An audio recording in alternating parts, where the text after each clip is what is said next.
ਪੁਨ ਪੁਨ ਸੀਸਾ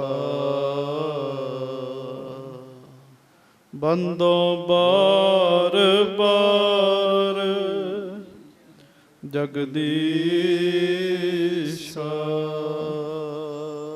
ਜਿਸ ਮਹਿ ਅੰਮ੍ਰਿਤ ਗਿਆਨ ਹੈ ਮਾਣਕ ਭਗਤ ਬੈਰਾਗ। ਸ਼੍ਰੀ ਗੁਰੂ ਗ੍ਰੰਥ ਸਾਹਿਬ ਉਦਦ ਬੰਦੋਂ ਕਰ ਅਨੁਰਾਗ। ਏਕ ਓੰਕਾਰ ਸਤਿਗੁਰੂ ਤਿਹ ਪ੍ਰਸਾਦ ਸਚ ਹੋਏ। ਵਾਹਿਗੁਰੂ ਜੀ ਕੀ ਫਤਿਹ। ਬਿਘਨ ਵਿਨਾਸ਼ਨ ਸੋਏ।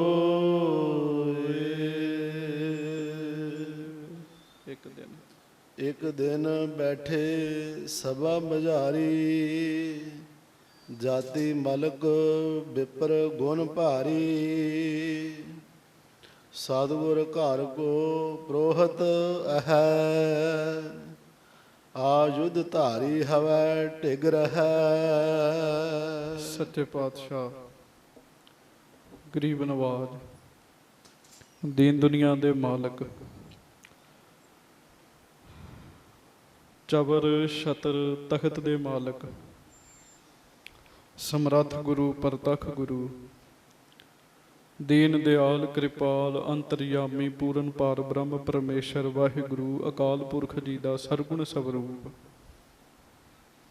ਦਾਸਾਂ ਗਰੀਬਾਂ ਸਿੱਖਾਂ ਸੇਵਕਾਂ ਦੀ ਇੱਜ਼ਤ ਰੱਖਣ ਵਾਲੇ ਪੱਤ ਰੱਖਣ ਵਾਲੇ ਦਇਆ ਕਰਨ ਵਾਲੇ ਰਹਿਮਤਾਂ ਕਰਨ ਵਾਲੇ ਬਖਸ਼ਿਸ਼ਾਂ ਕਰਨ ਵਾਲੇ ਧੰਨ ਧੰਨ ਸੱਚੇ ਪਾਤਸ਼ਾਹ ਗਰੀਬ ਨਵਾਜ ਸਤਿਗੁਰੂ ਜੀ। ਧੰਨ ਧੰਨ ਸ੍ਰੀ ਗੁਰੂ ਗ੍ਰੰਥ ਸਾਹਿਬ ਜੀ ਮਹਾਰਾਜ। ਸ੍ਰੀ ਗੁਰੂ ਗ੍ਰੰਥ ਸਾਹਿਬ ਜੀ ਮਹਾਰਾਜ। ਬੜੇ ਹੀ ਪਿਆਰ ਨਾਲ ਸਾਰੀਆਂ ਸੰਗਤਾਂ ਦੋਵੇਂ ਹੱਥ ਜੋੜੋ, ਗੱਜ ਕੇ ਕਹੋ ਜੀ ਧੰਨ ਧੰਨ ਸ੍ਰੀ ਗੁਰੂ ਗ੍ਰੰਥ ਸਾਹਿਬ ਜੀ ਮਹਾਰਾਜ। ਧੰਨ ਧੰਨ ਸ੍ਰੀ ਗੁਰੂ ਗ੍ਰੰਥ ਸਾਹਿਬ ਜੀ ਮਹਾਰਾਜ। ਧੰਨ ਧੰਨ ਸ੍ਰੀ ਗੁਰੂ ਗ੍ਰੰਥ ਸਾਹਿਬ ਜੀ ਮਹਾਰਾਜ। ਧੰਨ ਧੰਨ ਸ੍ਰੀ ਗੁਰੂ ਗ੍ਰੰਥ ਸਾਹਿਬ ਜੀ ਮਹਾਰਾਜ। ਮੇਰੇ ਸਤਿਗੁਰੂ ਜੀ ਦੀ ਪਵਿੱਤਰ ਪਾਵਨ ਹਾਜ਼ਰੀ ਦੇ ਵਿੱਚ ਸੁਭਾਏਮਾਨ ਸੰਗਤ ਜੀ, ਤੁਹਾਡੇ ਸਾਡੇ ਸਾਰਿਆਂ ਦੇ ਚੰਗੇ ਭਾਗ ਹਨ। ਆਪ ਜੀ ਦੂਰੋਂ ਨੇੜਿਓਂ ਚੱਲ ਕੇ ਸਤਿਗੁਰੂ ਜੀ ਦੇ ਚਰਨਾਂ ਦੇ ਵਿੱਚ ਬੈਠੇ ਹੋ। ਗੁਰੂ ਜੀ ਦੇ ਚਰਨਾਂ ਵਿੱਚ ਸਾਨੂੰ ਸਾਰਿਆਂ ਨੂੰ ਹਾਜ਼ਰੀ ਲਵਾਉਣ ਦਾ ਮੌਕਾ ਮਿਲਿਆ ਹੈ। ਸਤਿਗੁਰੂ ਜੀ ਦਾ ਬੇਅੰਤ ਵਾਰ ਸ਼ੁਕਰ ਹੈ। ਲੜੀਵਾਰ ਕਥਾ ਛੇਵੇਂ ਪਾਤਸ਼ਾਹ ਸ਼ਹਿਨਸ਼ਾਹ ਸਤਿਗੁਰੂ ਮੀਰੀ ਪੀਰੀ ਦੇ ਮਾਲਕ ਸਤਿਗੁਰੂ ਗੁਰੂ ਹਰਗੋਬਿੰਦ ਸਾਹਿਬ ਸੱਚੇ ਪਾਤਸ਼ਾਹ ਜੀ ਦੀ ਆਪ ਜੀ ਸੁਣ ਰਹੇ ਹੋ। ਕੱਲ੍ਹ ਆਪ ਜੀ ਨੇ ਸਰਵਣ ਕੀਤਾ, ਚੱਲਿਆ ਪਤ ਸਿਉ ਜਨਮ ਸਵਾਰ ਵਾਜਾ ਵਾਏ ਸੀ। ਮਾਨਸ ਕਿਆ ਵਿਚਾਰਾ ਤਿਹੋ ਲੋਕ ਸੁਣਾਏ ਸੀ। ਆਪਣੀ ਜ਼ਿੰਦਗੀ ਦੀ ਬਾਜੀ ਨੂੰ ਜਿੱਤ ਕੇ ਗਏ ਗੁਰੂ ਘਰ ਦੇ ਕੀਰਤਨੀਏ ਭਾਈ ਬਾਬਕਰ ਬਾਬੀ ਜੀ। ਸਤਿਗੁਰੂ ਜੀ ਦੇ ਕੋਲੋਂ ਆਗਿਆ ਲਈ ਤੇ ਜਦੋਂ ਤੁਰੇ ਨਾ ਘਰ ਨੂੰ ਤੇ ਰਸਤੇ ਵਿੱਚ ਭਾਈ ਬਾਬਕਰ ਬਾਬੀ ਜੀ ਦਾ ਮਿੱਤਰ ਮਿਲ ਗਿਆ। ਤੇ ਕੱਲ੍ਹ ਆਪ ਜੀ ਨੇ ਸੁਣਿਆ ਆਪਣੇ ਮਿੱਤਰ ਨੂੰ ਭਾਈ ਬਾਬਕਰ ਬਾਬੀ ਜੀ ਕਹਿੰਦੇ ਵੀ ਹੁਣ ਮੈਂ ਫਿਰ ਸੱਚਖੰਡ ਚੱਲਾਂ। ਕਹਿੰਦੇ ਵੇਖੋ ਕੋਈ ਉਹਨਾਂ ਨੂੰ ਦੁੱਖ ਨਹੀਂ ਵੀ ਮੈਂ ਸਰੀਰ ਤਿਆਗਣ ਲੱਗਾ। ਜਾਤੀ ਮਲਕ ਜੀ ਨੇ ਕਿਹਾ ਵੀ ਭਾਈ ਬਾਬਕਰ ਬਾਬੀ ਜੀ ਤੁਸੀਂ ਸਰੀਰ ਤਿਆਗੋ, ਉਮਰ ਮੇਰੀ ਵੀ ਥੋੜ੍ਹੀ ਰਹਿ ਗਈ। ਕਹਿਣ ਲੱਗੇ ਮੇਰੀ ਵੀ ਉਮਰ ਥੋੜ੍ਹੀ ਰਹਿ ਗਈ। ਕਿੰਨੀ ਉਹਨਾਂ ਦੀ ਬੰਦਗੀ ਹੋਏਗੀ। ਸਾਧ ਸੰਗਤ ਜੀ ਜਿਨ੍ਹਾਂ ਨੂੰ ਆਪਣੇ ਆਉਣ ਦਾ ਜਾਣ ਦਾ ਸਾਰੇ ਸਮੇਂ ਦਾ ਗਿਆਨ ਹੈਗਾ ਜੀ। ਆਪਾਂ ਵੇਖੀ ਅਸੀਂ ਸੰਸਾਰੀ ਬੰਦੇ ਹੈਗੇ ਆ, ਸਾਨੂੰ ਇਹਨਾਂ ਗੱਲਾਂ ਦਾ ਨਹੀਂ ਕੱਖ ਪਤਾ ਜੀ। ਭਾਈ ਜਾਤੀ ਮਲਕ ਜੀ ਨੂੰ ਭਾਈ ਬਾਬਕ ਜੀ ਕਹਿੰਦੇ ਵੀ ਅਸੀਂ ਚੱਲੇ ਆ, ਤੇ ਜਾਤੀ ਮਲਕ ਜੀ ਕਹਿੰਦੇ ਤੂੰ ਚੱਲ ਤੇ ਮੈਂ ਵੀ ਮਗਰ ਹੀ ਆਇਆ। ਕਹਿੰਦੇ ਮੇਰਾ ਵੀ ਸਮਾਂ ਪੂਰਾ ਹੋ ਹੀ ਚੁੱਕਾ ਹੈ। ਭਾਈ ਬਾਬਕਰ ਬਾਬੀ ਜੀ ਨੇ ਫਿਰ ਸਰੀਰ ਤਿਆਗਿਆ। ਘਰ ਜਾ ਕੇ ਬਾਣੀ ਪੜ੍ਹ ਕੇ ਆਰਾਮ ਨਾਲ ਲੰਮੇ ਪੈ ਗਏ ਤੇ ਸਰੀਰ ਤਿਆਗ ਦਿੱਤਾ। ਉਹ ਕਥਾ ਤੁਸੀਂ ਕੱਲ ਸੁਣੀ ਜੀ। ਗੁਰਮੁਖ ਹੋਏ ਸੋ ਭਾਣਾ ਮੰਨੇ, ਭਾਣੇ ਵਿੱਚ ਸੁਖ ਪਾਵਣਿਆ। ਕਿਸ ਤਰ੍ਹਾਂ ਭਾਣਾ ਮੰਨ ਲਿਆ? ਪ੍ਰਭ ਕਾ ਕੀਆ ਜਨ ਮੀਠ ਲਗਾਨਾ, ਜੈਸਾ ਸਾ ਤੈਸਾ ਦ੍ਰਿਸ਼ਟਾਨਾ।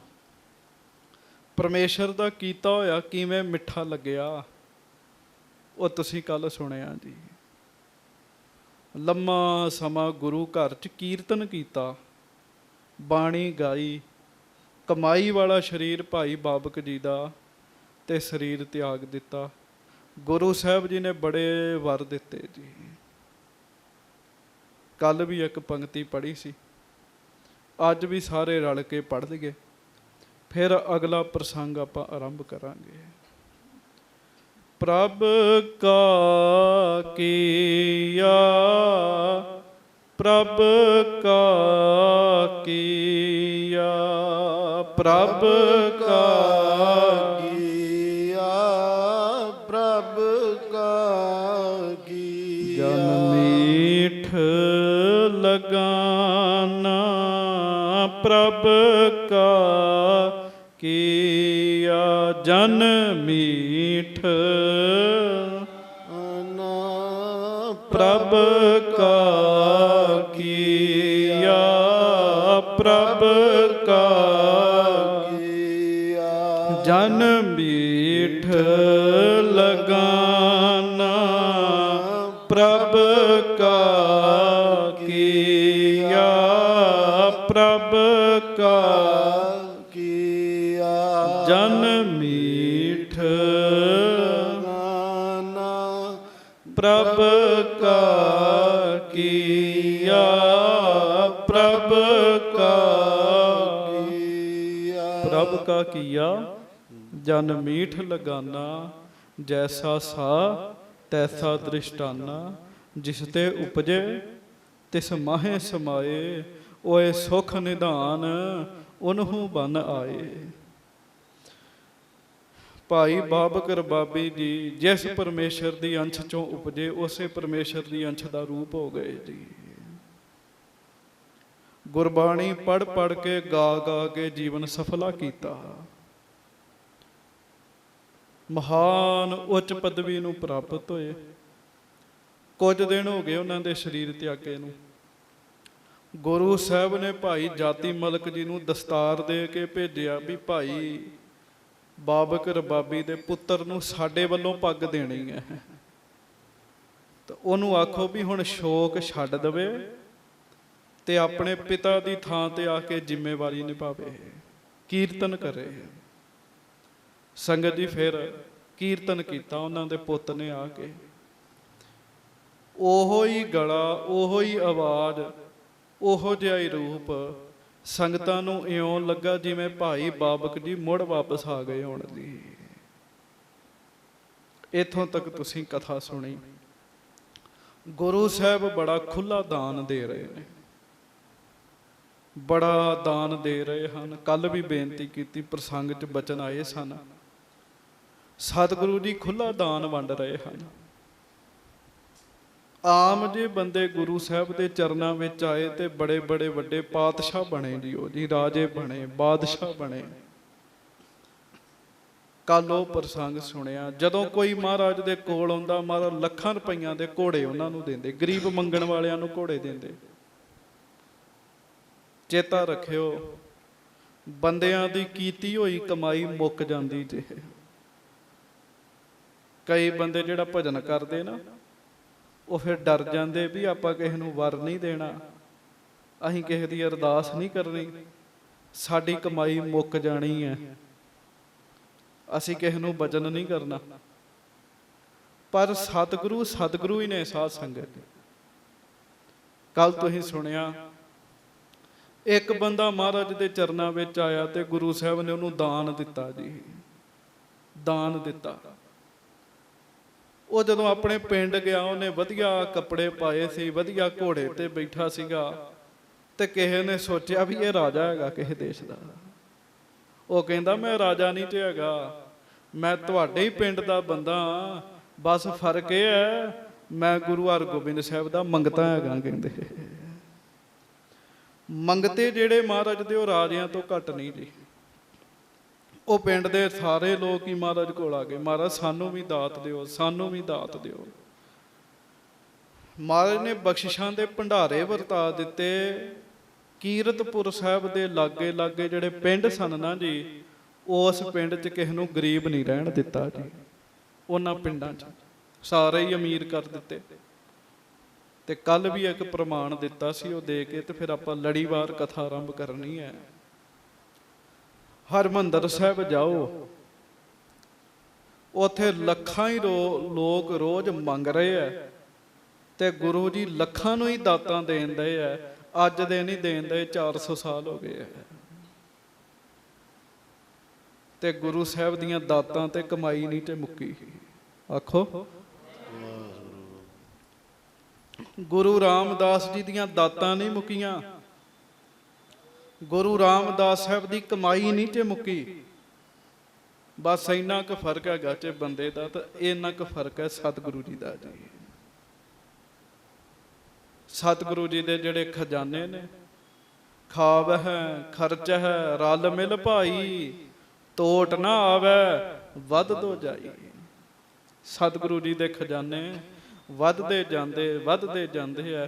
ਕਹੋ ਨਾਨਕ ਜਿਸ ਮਸਤਕ ਲੇਖ ਲਿਖਾਏ, ਸੋ ਏਤ ਖਜ਼ਾਨੇ ਲਿਆ ਰਲਾਏ।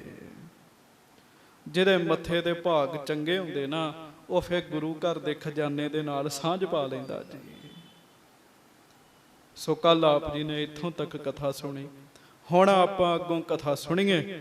ਪਿਆਰ ਨਾਲ ਗੱਜ ਕੇ ਕਹੋ ਧੰਨ ਧੰਨ ਸ੍ਰੀ ਗੁਰੂ ਹਰਗੋਬਿੰਦ ਸਾਹਿਬ ਜੀ ਮਹਾਰਾਜ। ਧੰਨ ਸ੍ਰੀ ਗੁਰੂ ਹਰਗੋਬਿੰਦ ਸਾਹਿਬ ਜੀ। ਧੰਨ ਧੰਨ ਸ੍ਰੀ ਗੁਰੂ ਹਰਗੋਬਿੰਦ ਸਾਹਿਬ ਜੀ ਮਹਾਰਾਜ। ਧੰਨ ਸ੍ਰੀ ਗੁਰੂ ਹਰਗੋਬਿੰਦ ਸਾਹਿਬ ਜੀ ਮਹਾਰਾਜ। ਧੰਨ ਧੰਨ ਸ੍ਰੀ ਗੁਰੂ ਹਰਗੋਬਿੰਦ ਸਾਹਿਬ ਜੀ ਮਹਾਰਾਜ। ਧੰਨ ਸ੍ਰੀ ਗੁਰੂ ਹਰਗੋਬਿੰਦ ਸਾਹਿਬ ਜੀ ਮਹਾਰਾਜ। ਸਭ ਸੰਗਤ ਗੱਜ ਕੇ ਆਖੋ ਜੀ ਸਤਨਾਮ ਸ੍ਰੀ ਵਾਹਿਗੁਰੂ ਸਾਹਿਬ ਜੀ। ਹਾਂਜੀ। ਇੱਕ ਦਿਨ ਬੈਠੇ ਸਭਾ ਮਝਾਰੀ। ਇੱਕ ਦਿਨ ਸੱਚੇ ਪਾਤਸ਼ਾਹ ਗਰੀਬ ਨਵਾਜ ਗੁਰੂ ਹਰਗੋਬਿੰਦ ਸਾਹਿਬ ਜੀ ਸਭਾ ਦੇ ਵਿੱਚ ਬੈਠੇ ਸਨ, ਭਾਵ ਸੰਗਤ ਵਿੱਚ ਮਹਾਰਾਜ ਬੈਠੇ ਹਨ। ਹਾਂਜੀ। ਜਾਤੀ ਮਲਕ ਬਿਪਰ ਗੁਣ ਭਾਰੀ। ਸਤਿਗੁਰੂ ਸੱਚੇ ਪਾਤਸ਼ਾਹ ਜੀ ਦੇ ਕੋਲ ਭਾਈ ਜਾਤੀ ਮਲਕ ਜੀ ਆਏ ਜੀ, ਜਿਹੜੇ ਬ੍ਰਾਹਮਣ ਹਨ। ਤੇ ਭਾਈ ਜਾਤੀ ਮਲਕ ਵਿੱਚ ਗੁਣ ਬੜੇ ਵੱਡੇ ਨੇ ਜੀ, ਬੜੇ ਵੱਡੇ ਗੁਣ ਨੇ, ਬਹੁਤ ਕਮਾਲ ਦੇ ਗੁਣ ਭਾਈ ਜਾਤੀ ਮਲਕ ਜੀ ਦੇ ਜੀਵਨ ਵਿੱਚ ਹੈਗੇ ਨੇ ਜੀ। ਹਾਂਜੀ। ਸਤਿਗੁਰ ਘਰ ਕੋ ਪ੍ਰੋਹਤ ਹੈ। ਗੁਰੂ ਘਰ ਦੇ ਪ੍ਰੋਹਤ ਨੇ ਜੀ, ਕਿਉਂ ਬ੍ਰਾਹਮਣ ਸਨ ਜੀ। ਤੇ ਗੁਰੂ ਘਰ ਦੇ ਪ੍ਰੋਹਤ ਸਨ, ਬ੍ਰਾਹਮਣ ਸਨ ਭਾਈ ਜਾਤੀ ਮਲਕ ਜੀ। ਹਾਂਜੀ। ਆਯੁਧ ਧਾਰੀ ਹਵੈ ਢਿਗ ਰਹੈ। ਸ਼ਸਤਰ ਧਾਰੀ ਸਨ। ਹਾਂਜੀ। ਹੁਣ ਜਿਹੜਾ ਬ੍ਰਾਹਮਣ ਹੋਵੇ ਉਹ ਸ਼ਸਤਰ ਨਹੀਂ ਧਾਰਨ ਕਰਦਾ ਜੀ, ਪਰ ਭਾਈ ਜਾਤੀ ਮਲਕ ਜੀ ਬ੍ਰਾਹਮਣ ਪਰਿਵਾਰ ਵਿੱਚੋਂ ਨੇ ਤੇ ਸ਼ਸਤਰਧਾਰੀ ਨੇ ਜੀ। ਹਰ ਸਮੇਂ 3 ਫੁੱਟੀ ਕਿਰਪਾਨ ਕੋਲ ਰੱਖਦੇ ਸਨ ਜੀ, ਬਰਸ਼ਾ ਹੱਥ ਵਿੱਚ ਰੱਖਦੇ ਸੀ, ਯੋਧੇ ਸੀ ਨਾ ਜੀ। ਆਯੁਧ ਧਾਰੀ ਸਨ, ਸ਼ਸਤਰਧਾਰੀ ਸਨ, ਤੇ ਗਰੀਬ ਨਵਾਜ ਮਹਾਰਾਜ ਦੇ ਚਰਨਾਂ ਵਿੱਚ ਰਹਿੰਦੇ ਸਨ। ਆਖੋ ਵਾਹਿਗੁਰੂ ਵਾਹਿਗੁਰੂ। ਹਾਂਜੀ। ਰਣ ਮਹਿ ਕੀਨੇ ਪਰਾਕਰਮ ਭਾਰੇ। ਤੇ ਜੰਗ ਦੇ ਵਿੱਚ ਬੜੇ ਜੌਹਰ ਵਿਖਾਏ ਸੀਗੇ ਜਾਤੀ ਮਲਕ ਜੀ ਨੇ।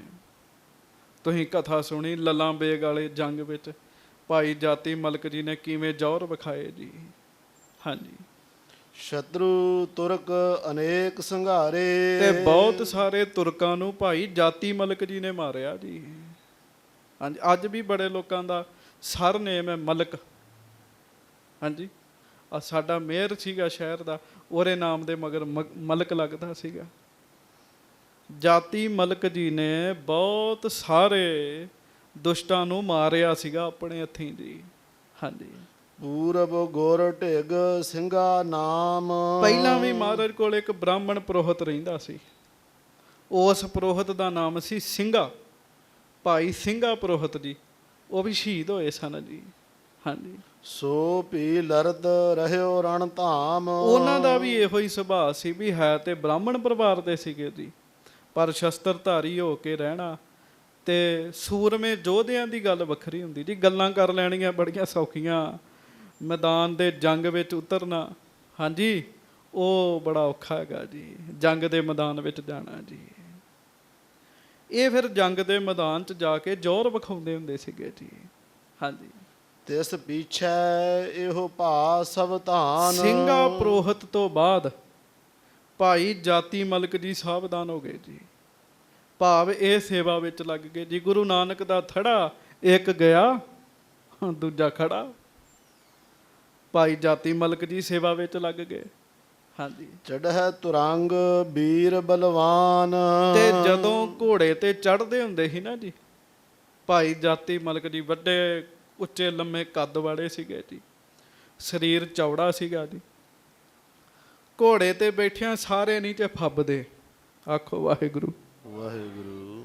ਹਾਂਜੀ, ਜਿਨ੍ਹਾਂ ਦੇ ਸਰੀਰਾਂ 'ਚ ਜਾਨ ਹੁੰਦੀ ਹੈ ਨਾ, ਜਿਨ੍ਹਾਂ ਦੇ ਸਰੀਰ ਬਲੀ ਹੁੰਦੇ ਆ, ਉਹ ਘੋੜਿਆਂ ਤੇ ਬੈਠਿਆਂ ਫੱਬਦੇ ਨੇ ਜੀ। ਜਾਤੀ ਮਲਕ ਜੀ ਘੋੜੇ ਤੇ ਬੈਠੇ ਬੜੇ ਹੀ ਫੱਬਦੇ ਹੁੰਦੇ ਸੀਗੇ ਜੀ। ਹਾਂਜੀ, ਦਇਆ ਰਾਮ ਉਪਜਿਓ ਇਸ ਆਨੰਦ। ਤੇ ਜਾਤੀ ਮਲਕ ਜੀ ਦਾ ਪੁੱਤਰ ਸੀਗਾ ਜੀ, ਜਿਹਦਾ ਨਾਮ ਸੀਗਾ ਦਇਆ ਰਾਮ। ਕੀ ਨਾਮ ਸੀ? ਦਇਆ ਰਾਮ। ਹਾਂਜੀ, ਦਸਮ ਗੁਰੂ ਟਿਗ ਰਹਿ ਆਨੰਦ। ਦਇਆ ਰਾਮ ਜੀ ਇਹਨਾਂ ਦੇ ਪ੍ਰਸੰਗ ਅੱਗੇ ਜਾ ਕੇ ਆਉਣਗੇ। 10ਵੇਂ ਪਾਤਸ਼ਾਹ ਦੇ ਚਰਨਾਂ 'ਚ ਅੱਗੋਂ ਦਇਆ ਰਾਮ ਜੀ ਰਹੇ ਜੀ। ਦਇਆ ਰਾਮ ਪ੍ਰੋਹਤ ਕਰਕੇ ਆਉਂਦਾ ਜੀ। ਹਾਂਜੀ, ਰਣ ਕੋ ਕਰਹਿ ਕਥਾ ਤਬ ਆਵੈ। ਭਾਈ ਸੰਤੋਖ ਸਿੰਘ ਜੀ ਕਹਿੰਦੇ ਜਦੋਂ 10ਵੇਂ ਪਾਤਸ਼ਾਹ ਦੀਆਂ ਜੰਗਾਂ ਦੀ ਕਥਾ ਲਿਖਾਂਗਾ ਨਾ, ਉਦੋਂ ਦਇਆ ਰਾਮ ਪ੍ਰੋਹਤ ਦਾ ਜ਼ਿਕਰ ਆਵੇਗਾ। ਛਤਰ ਪਹਾੜੀ ਲਾਰ ਕਰ ਘਾਵੈ। ਬੜੇ ਪਹਾੜੀਆਂ ਨੂੰ ਮਾਰਿਆ ਸੀਗਾ ਦਇਆ ਰਾਮ ਨੇ, ਬੜੇ ਪਹਾੜੀਆਂ ਨੂੰ ਮਾਰਿਆ ਸੀ। ਕਹਿੰਦੇ ਅੱਗੇ ਜਾ ਕੇ ਉਹਨਾਂ ਦਾ ਜ਼ਿਕਰ ਆਵੇਗਾ। ਜਾਤੀ ਮਲਕ ਜਾਨ ਨਿਜ ਅੰਤ। ਆਖੋ ਸ੍ਰੀ ਵਾਹਿਗੁਰੂ। ਸ੍ਰੀ ਵਾਹਿਗੁਰੂ। ਵੇਖ ਲੋ ਸੰਗਤ ਜੀ, ਜਾਤੀ ਮਲਕ ਜੀ ਨੂੰ ਪਤਾ ਲੱਗ ਗਿਆ ਕਿ ਮੇਰੀ ਉਮਰ ਪੂਰੀ ਹੋ ਗਈ ਹੈ। ਗਇਓ ਜਹਾਂ ਬੈਠੇ ਭਗਵੰਤ। ਉਹ ਉੱਥੇ ਗਏ ਜਿੱਥੇ ਭਗਵੰਤ ਸੱਚੇ ਪਾਤਸ਼ਾਹ ਗੁਰੂ ਹਰਗੋਬਿੰਦ ਸਾਹਿਬ ਬੈਠੇ। ਹੁਣ ਇੱਕ ਗੱਲ ਸੋਚੋ, ਸਾਡੀ ਜ਼ਿੰਦਗੀ 'ਚ ਬੜੇ ਮਨੁੱਖਾਂ ਦੀਆਂ ਮੌਤਾਂ ਹੋਈਆਂ, ਅਸੀਂ ਵੇਖੀਆਂ ਜੀ, ਤੁਸੀਂ ਵੀ ਵੇਖੀਆਂ ਜੀ। ਦੱਸੋ ਹਾਂ ਵੀ ਕਿਹਨੂੰ ਪਤਾ ਸੀ ਵੀ ਮੇਰੀ ਉਮਰ ਪੂਰੀ ਹੋ ਗਈ ਤੇ ਮੈਂ ਚੱਲਾਂ ਆ? ਕੋਈ ਬੰਦਾ ਇਹੋ ਜਿਹਾ ਵੇਖਿਆ ਜਿਹੜਾ ਖੁਸ਼ੀ ਖੁਸ਼ੀ ਜਾਵੇ ਜੀ, ਸਰੀਰ ਤਿਆਗੇ ਜੀ? ਜਾਤੀ ਮਲਕ ਜੀ ਨੂੰ ਪਤਾ, ਤੇ ਜਾਤੀ ਮਲਕ ਜੀ ਖੁਸ਼ ਨੇ ਜੀ, ਤੇ ਸੱਚੇ ਪਾਤਸ਼ਾਹ ਜੀ ਦੇ ਕੋਲ ਗਏ ਜੀ। ਹਾਥ ਜੋੜ ਕਰ ਆਪਨ ਪ੍ਰਸੰਗ।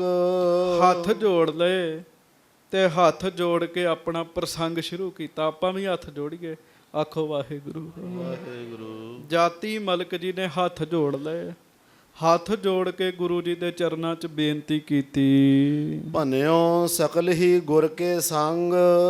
ਸੱਚੇ ਪਾਤਸ਼ਾਹ ਗਰੀਬ ਨਵਾਜ ਮਹਾਰਾਜ ਬੇਨਤੀ ਹੈ। ਹੁਣ ਮਹਾਰਾਜ ਤੇ ਜਾਣਦੇ ਜੀ, ਪਰ ਮਹਾਰਾਜ ਕਹਿੰਦੇ ਦੱਸੋ। ਤੇ ਜਾਤੀ ਮਲਕ ਜੀ ਕਹਿੰਦੇ ਮਹਾਰਾਜ ਤੁਹਾਡੀ ਸੇਵਾ ਕਰਦਿਆਂ ਮੇਰੇ ਤੋਂ ਬੜੀਆਂ ਹੀ ਭੁੱਲਾਂ ਹੋਈਆਂ ਨੇ, ਮੈਨੂੰ ਮਾਫ ਕਰ ਦਿਓ ਤੇ ਹੁਣ ਖੁਸ਼ੇ ਬਖਸ਼ੋ, ਸਰੀਰ ਦਾ ਅੰਤਮ ਸਮਾਂ ਆ ਗਿਆ। ਕਹਿਣ ਲੱਗੇ ਮੇਰਾ ਸਰੀਰ ਛੱਡਣ ਦਾ ਸਮਾਂ ਆ ਗਿਆ। ਕਰੋ ਖੁਸ਼ੀ ਮੋਹ ਪਰ ਇਸ ਕਾਲ। ਹੁਣ ਨਾ ਮੇਰੇ ਤੇ ਖੁਸ਼ੀ ਕਰੋ, ਖੁਸ਼ੀ। ਖੁਸ਼ੀ ਬੜੀ ਵੱਡੀ ਗੱਲ ਹੈਗੀ ਜੀ। ਮਹਾਰਾਜ ਮੇਰੇ ਤੇ ਪ੍ਰਸੰਨਤਾ ਧਾਰੋ, ਮੇਰੇ ਤੇ ਖੁਸ਼ੀ ਕਰੋ। ਪ੍ਰਾਨ ਅੰਤ ਹੋਏ ਚਹਿਤ ਉਤਾਲ। ਮੈਂ ਚਾਹੁੰਦਾ ਵੀ ਹੁਣ ਛੇਤੀ ਪ੍ਰਾਣ ਨਿਕਲ ਜਾਣ ਵਿੱਚੋਂ, ਸਰੀਰ ਦੇ ਵਿੱਚੋਂ ਪ੍ਰਾਣ ਨਿਕਲ ਜਾਣ, ਮੈਂ ਸਰੀਰ ਤੋਂ ਵੱਖਰਾ ਹੋ ਜਾਵਾਂ। ਇਹ ਹੁਣ ਮੇਰੇ ਤੇ ਕਿਰਪਾ ਕਰ ਦਿਓ। ਮੇਰੇ ਖਿਆਲ ਨਾਲ ਇਹ ਕੋਈ ਵੀ ਅਰਦਾਸ ਨਹੀਂ ਕਰਦਾ ਜੀ। ਜੇ ਕਿਸੇ ਨੂੰ ਪਤਾ ਲੱਗ ਜੇ ਨਾ ਵੀ ਹੁਣ ਆਪਣੀ ਛੁੱਟੀ ਹੋਣ ਵਾਲੀ ਹੈ ਸਰੀਰ 'ਚੋਂ, ਉਹ ਅਰਦਾਸਾਂ ਕਰਨ ਲੱਗ ਪੈਂਦਾ, ਰੱਬਾ ਮੇਰੀ ਉਮਰ ਹੀ ਲੰਮੀ ਕਰ ਦੇ, ਜਾਣਾ ਨਹੀਂ ਚਾਹੁੰਦਾ। ਧੰਨ ਹਨ ਮਹਾਰਾਜ ਦੇ ਸਿੱਖ। ਭਾਈ ਜਾਤੀ ਮਲਕ ਜੀ ਗੁਰੂ ਜੀ ਕੋਲੋਂ ਛੁੱਟੀ ਮੰਗਣ ਦੇ, ਆਗਿਆ ਮੰਗ ਰਹੇ ਹੈ। ਰੋਹਤ ਮੈਂ ਹਉ ਰਾਵਰ ਕੇਰਾ। ਇਹਨਾਂ ਜੀ ਪ੍ਰੋਹਤ ਸਨ ਜੀ, ਪ੍ਰੋਹਤ ਸਨ। ਜਿਵੇਂ ਪ੍ਰੋਹਤ ਤੇ ਜਜਮਾਨ ਦੋ ਚੀਜ਼ਾਂ ਨੇ ਜੀ। ਗੁਰੂ ਸਾਹਿਬ ਜਜਮਾਨ ਨੇ, ਇਹ ਪ੍ਰੋਹਤ ਨੇ ਜੀ। ਹਾਂਜੀ, ਖਾਨਦਾਨੀ ਪ੍ਰੋਹਤ ਹੁੰਦੇ ਸੀਗੇ ਜੀ ਪਹਿਲਾਂ, ਖਾਨਦਾਨੀ ਪੰਡਤ ਜਿਨ੍ਹਾਂ ਨੂੰ ਕਹਿੰਦੇ, ਜਿਨ੍ਹਾਂ ਕੋਲ ਵਿੱਦਿਆ ਹੁੰਦੀ ਹੈ ਜੀ। ਇਹ ਪ੍ਰੋਹਤਗਿਰੀ ਦਾ ਕੰਮ ਵੀ ਕਰਦੇ ਸਨ ਜੀ। ਕਹਿੰਦੇ ਮਹਾਰਾਜ ਮੈਂ ਤੁਹਾਡਾ ਪ੍ਰੋਹਤ ਹਾਂ ਤੇ ਤੁਸੀਂ ਮੇਰੇ ਜਜਮਾਨ ਹੋ। ਹਾਂਜੀ, ਚਾਹੋਂ ਦਾਨ ਬ੍ਰਹਮ ਗਿਆਨ ਵਡੇਰਾ। ਤੇ ਪ੍ਰੋਹਤ ਹੋਣ ਦੇ ਨਾਤੇ ਮੈਂ ਦਾਨ ਲੈਣਾ ਤੁਹਾਡੇ ਕੋਲੋਂ। ਪ੍ਰੋਹਤ ਲੋਕ ਦਾਨ ਲੈਂਦੇ ਆ ਸਾਧ ਸੰਗਤ ਜੀ। ਹਾਂਜੀ, ਕਰਤਾ ਤੂੰ ਮੇਰਾ ਜਜਮਾਨ, ਇੱਕ ਦਖਣਾ ਹੋ ਤਾ ਪਹਿ ਮੰਗੋ, ਦੇਹੋ ਆਪਣਾ ਨਾਮ। ਮਹਾਰਾਜ ਤੁਸੀਂ ਹੋ ਮੇਰੇ ਜਜਮਾਨ। ਜਿਸ ਤੇ ਬਹੁਰ ਜਨਮ ਨਹਿ ਧਾਰਾਂ। ਤੇ ਹੁਣ ਮੇਰੇ ਤੇ ਕਿਰਪਾ ਕਰੋ ਤੇ ਮੈਂ ਦਕਸ਼ਣਾ ਮੰਗਣੀ ਚਾਹੁੰਦਾ ਹਾਂ। ਮੈਂ ਦਕਸ਼ਣਾ ਮੰਗਣੀ ਚਾਹੁੰਦਾ, ਤੁਸੀਂ ਮੇਰੇ ਜਜਮਾਨ ਹੋ। ਮਹਾਰਾਜ ਕਹਿੰਦੇ ਕੁਝ ਮੰਗੋ। ਕਹਿੰਦੇ ਸੱਚੇ ਪਾਤਸ਼ਾਹ ਤੁਹਾਡੇ ਚਰਨਾਂ 'ਚ ਰਹਿ ਕੇ ਪਤਾ ਲੱਗਾ ਵੀ ਸਭ ਤੋਂ ਵੱਡੀ ਦਾਤ ਬ੍ਰਹਮ ਗਿਆਨ ਦੀ ਹੈ। ਕਿਰਪਾ ਕਰੋ ਤੇ ਮੈਨੂੰ ਬ੍ਰਹਮ ਗਿਆਨੀ ਬਣਾ ਦਿਓ। ਕਿਰਪਾ ਕਰ ਦਿਓ, ਆਖੋ ਵਾਹਿਗੁਰੂ। ਵਾਹਿਗੁਰੂ ਮੈਨੂੰ ਬ੍ਰਹਮ ਗਿਆਨ ਬਣਾਓ, ਮੈਨੂੰ ਬ੍ਰਹਮ ਗਿਆਨੀ ਬਣਾਓ, ਮੈਂ ਬ੍ਰਹਮ ਗਿਆਨ ਲੈਣਾ ਚਾਹੁੰਦਾ। ਸਾਧ ਸੰਗਤ ਜੀ ਚੇਤਾ ਰੱਖਿਓ, ਪਰਮੇਸ਼ਰ ਜੀ ਸਾਡੇ ਜਜਮਾਨ ਨੇ ਤੇ ਅਸੀਂ ਮੰਗਣ ਵਾਲੇ ਹਾਂ ਜੀ। ਤੂੰ ਮੇਰਾ ਜਜਮਾਨ ਕਰਤੇ, ਤੂੰ ਮੇਰਾ ਜਜਮਾਨ। ਤੂੰ ਮੇਰਾ ਜਜਮਾਨ ਕਰਤਾ, ਤੂੰ ਮੇਰਾ ਜਜਮਾਨ। ਪਰਮੇਸ਼ਰ ਜੀ ਜਜਮਾਨ ਨੇ। ਮਹਾਰਾਜ ਕਿਰਪਾ ਕਰੋ, ਗੁਰੂ ਹਰਗੋਬਿੰਦ ਸਾਹਿਬ ਜੀ ਮਿਹਰ ਕਰੋ ਤੇ ਬ੍ਰਹਮ ਗਿਆਨ ਦੀ ਦਾਤ ਬਖਸ਼ੋ। ਜਿਸ ਤੇ ਬਹੁਰ ਜਨਮ ਨਹਿ ਧਾਰੋ। ਮੇਰੇ ਤੇ ਕਿਰਪਾ ਕਰੋ, ਸਰੀਰ ਤਿਆਗਣਾ ਹੁਣ ਸਮਾਂ ਆ ਗਿਆ ਤੇ ਮੁੜ ਮੈਨੂੰ ਜਨਮ ਹੀ ਨਾ ਲੈਣਾ ਪਵੇ। ਬੜਾ ਵੱਡਾ ਚੱਕਰ 'ਚ ਜਨਮ ਮਰਨ ਦਾ। ਹਾਂਜੀ, ਕਰਮ ਫਾਸ ਸਗਰੀ ਨਿਰਵਾਰੋਂ। ਇਹ ਕਰਮਾਂ ਦੀ ਫਾਈ ਪਈ ਆ ਜੀ ਸਾਰਿਆਂ ਨੂੰ। ਜਿਹੋ ਜਿਹੇ ਕਰਮ ਕੀਤੇ ਉਹੋ ਜਿਹਾ ਫਲ ਮਿਲਣਾ, ਉਹ ਹੁਣ ਫਾਈ ਪਈ ਆ ਜੀ। ਤੇ ਬੰਦਾ ਆਪਣੀ ਮਰਜ਼ੀ ਨਾਲ ਕਰਮਾਂ ਦੀ ਫਾਈ ਨੂੰ ਨਹੀਂ ਛਡਾ ਸਕਦਾ, ਨਹੀਂ ਛਡਾ ਸਕਦਾ। ਸੱਚੇ ਪਾਤਸ਼ਾਹ ਮਿਹਰ ਕਰੋ, ਮੇਰੇ ਕਰਮਾਂ ਦੀ ਫਾਈ ਨੂੰ ਕੱਟ ਦਿਓ। ਆਸ ਸਰੂਪ ਮੋਹਿ ਦੇਹੋ ਸਮਝਾਈ। ਕਿਰਪਾ ਕਰੋ ਤੇ ਮੈਨੂੰ ਵੀ ਉਹ ਸਰੂਪ ਸਮਝਾ ਦਿਓ, ਮੇਰੇ ਤੇ ਵੀ ਉਹ ਕਿਰਪਾ ਕਰ ਦਿਓ। ਹਾਂਜੀ, ਜਿਸ ਹਿਤ ਜੋਗੀ ਕਰਤ ਉਪਾਈ। ਜਿਸ ਸਰੂਪ ਨੂੰ ਵੇਖਣ ਵਾਸਤੇ, ਆਪਣੀ ਆਤਮਾ ਦੇ ਦਰਸ਼ਨ ਕਰਨ ਵਾਸਤੇ ਜੋਗੀ ਲੋਕ ਬੜੀ ਮਿਹਨਤ ਕਰਦੇ। ਸੰਗਤ ਜੀ ਆਪਾਂ ਤੇ ਕੁਝ ਵੀ ਮਿਹਨਤ ਨਹੀਂ ਕਰਦੇ, ਮੈਨੂੰ ਮਾਫ ਕਰਿਓ। ਘੰਟਾ 2 ਘੰਟੇ ਚੌਂਕੜਾ ਮਾਰ ਕੇ ਬਹਿ ਕੇ ਨਾਮ ਜਪ ਲਿਆ ਤੇ ਸਮਝਦੇ ਪਤਾ ਨਹੀਂ ਕਿਹੜੇ ਤੀਰ ਮਾਰ ਦਿੱਤੇ ਜੀ, ਪਤਾ ਨਹੀਂ ਕਿਹੜਾ ਪਹਾੜ ਢਾਹ ਲਿਆ ਜੀ। ਜੋਗੀ ਲੋਕ ਨਾ ਜੀ ਪਹਾੜਾਂ ਦੇ ਉੱਤੇ ਜਾ ਜਾ ਕੇ ਸਮਾਧੀਆਂ ਲਾਉਂਦੇ ਆ, ਇਕਾਂਤ ਚਾਹੁੰਦੇ ਆ ਕਿ ਸਾਨੂੰ ਕੁਝ ਪ੍ਰਾਪਤ ਹੋਵੇ। ਮਹਾਰਾਜ ਜੋਗੀ ਲੋਕ ਉਪਾਅ ਕਰਦੇ ਰਹਿੰਦੇ, ਯਤਨ ਕਰਦੇ ਰਹਿੰਦੇ ਆ ਵੀ ਸਾਡੀ ਅਵਸਥਾ ਬਣੇ, ਅਸੀਂ ਆਤਮਾ ਨੂੰ ਵੇਖ ਸਕੀਏ। ਤੇ ਸੱਚੇ ਪਾਤਸ਼ਾਹ ਮੇਰੇ ਤੇ ਵੀ ਕਿਰਪਾ ਕਰ ਦਿਓ। ਹਾਂਜੀ, ਮਨ ਬਿਸਰਾਮ ਪਾਏ ਨਹਿ ਧਾਵੈ। ਆਖੋ ਸ੍ਰੀ ਵਾਹਿਗੁਰੂ। ਵਾਹਿਗੁਰੂ ਵੇਖੋ ਬਿਲਕੁਲ ਸਪਸ਼ਟ ਗੱਲ ਕੀਤੀ ਜੀ। ਮੇਰੇ ਵਰਗਾ ਬੰਦਾ ਜਿਹਨੂੰ 4-5 ਜਣੇ ਹੱਥ ਜੋੜਨ ਲੱਗ ਪੈਣ ਨਾ, ਉਹ ਆਪਣੀ ਮਨ ਦੀ ਗੱਲ ਲੋਕਾਂ ਨੂੰ ਨਹੀਂ ਜੇ ਦੱਸਦਾ। ਜਾਤੀ ਮਲਕ ਜੀ ਨੇ 6ਵੇਂ ਪਾਤਸ਼ਾਹ ਨੂੰ ਕਿਹਾ, ਮਹਾਰਾਜ ਮੇਰਾ ਮਨ ਟਿਕਾਓ ਵਿੱਚ ਆਵੇ। ਮਹਾਰਾਜ ਮਨ ਨਾ ਭੱਜੇ। ਹੁਣ ਆਪਾਂ ਵੇਖ ਲਈਏ ਜਦੋਂ ਜਪਜੀ ਸਾਹਿਬ ਦਾ ਪਾਠ ਕਰਦੇ ਤੇ ਮਸਾਂ ਹੀ ਆ ਵੀ ਇੱਕ ਅੱਧੇ ਅੱਖਰ ਵਿੱਚ ਮਨ ਆਉਂਦਾ ਹੋਏਗਾ, ਨਹੀਂ ਤੇ ਭੱਜਦਾ ਹੀ ਰਹਿੰਦਾ ਜੀ। ਮਨ ਦਾ ਟਿਕ ਜਾਣਾ ਫਲ ਹੈ। ਆਖੋ ਵਾਹਿਗੁਰੂ ਵਾਹਿਗੁਰੂ। ਮਨ ਦਾ ਟਿਕ ਜਾਣਾ ਫਲ ਹੈ, ਫਲ। ਸੱਚੇ ਪਾਤਸ਼ਾਹ ਕਿਰਪਾ ਕਰੋ, ਮਿਹਰ ਕਰੋ, ਮਨ ਟਿਕੇ ਸੱਚੇ ਪਾਤਸ਼ਾਹ, ਮਨ ਨਾ ਭੱਜੇ ਬਾਹਰ ਬਾਹਰ ਅੰਦਰ।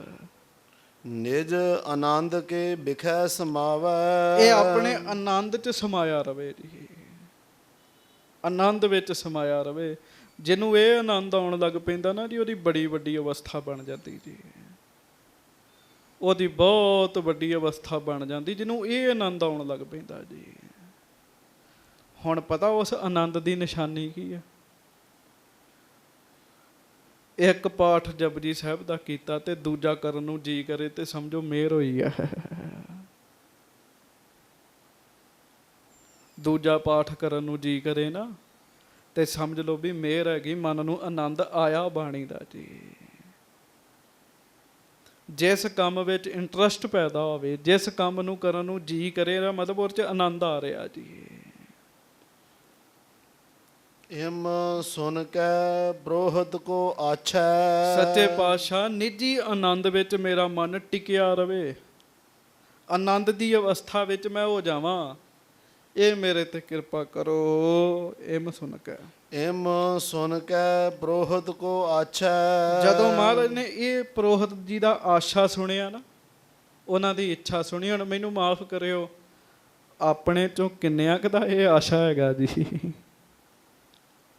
ਵੀ ਸਾਡਾ ਮਨ ਆਨੰਦ ਵਿੱਚ ਟਿਕ ਜਾਵੇ, ਮਨ ਵਿੱਚ ਫੁਰਨਾ ਨਾ ਬਣੇ।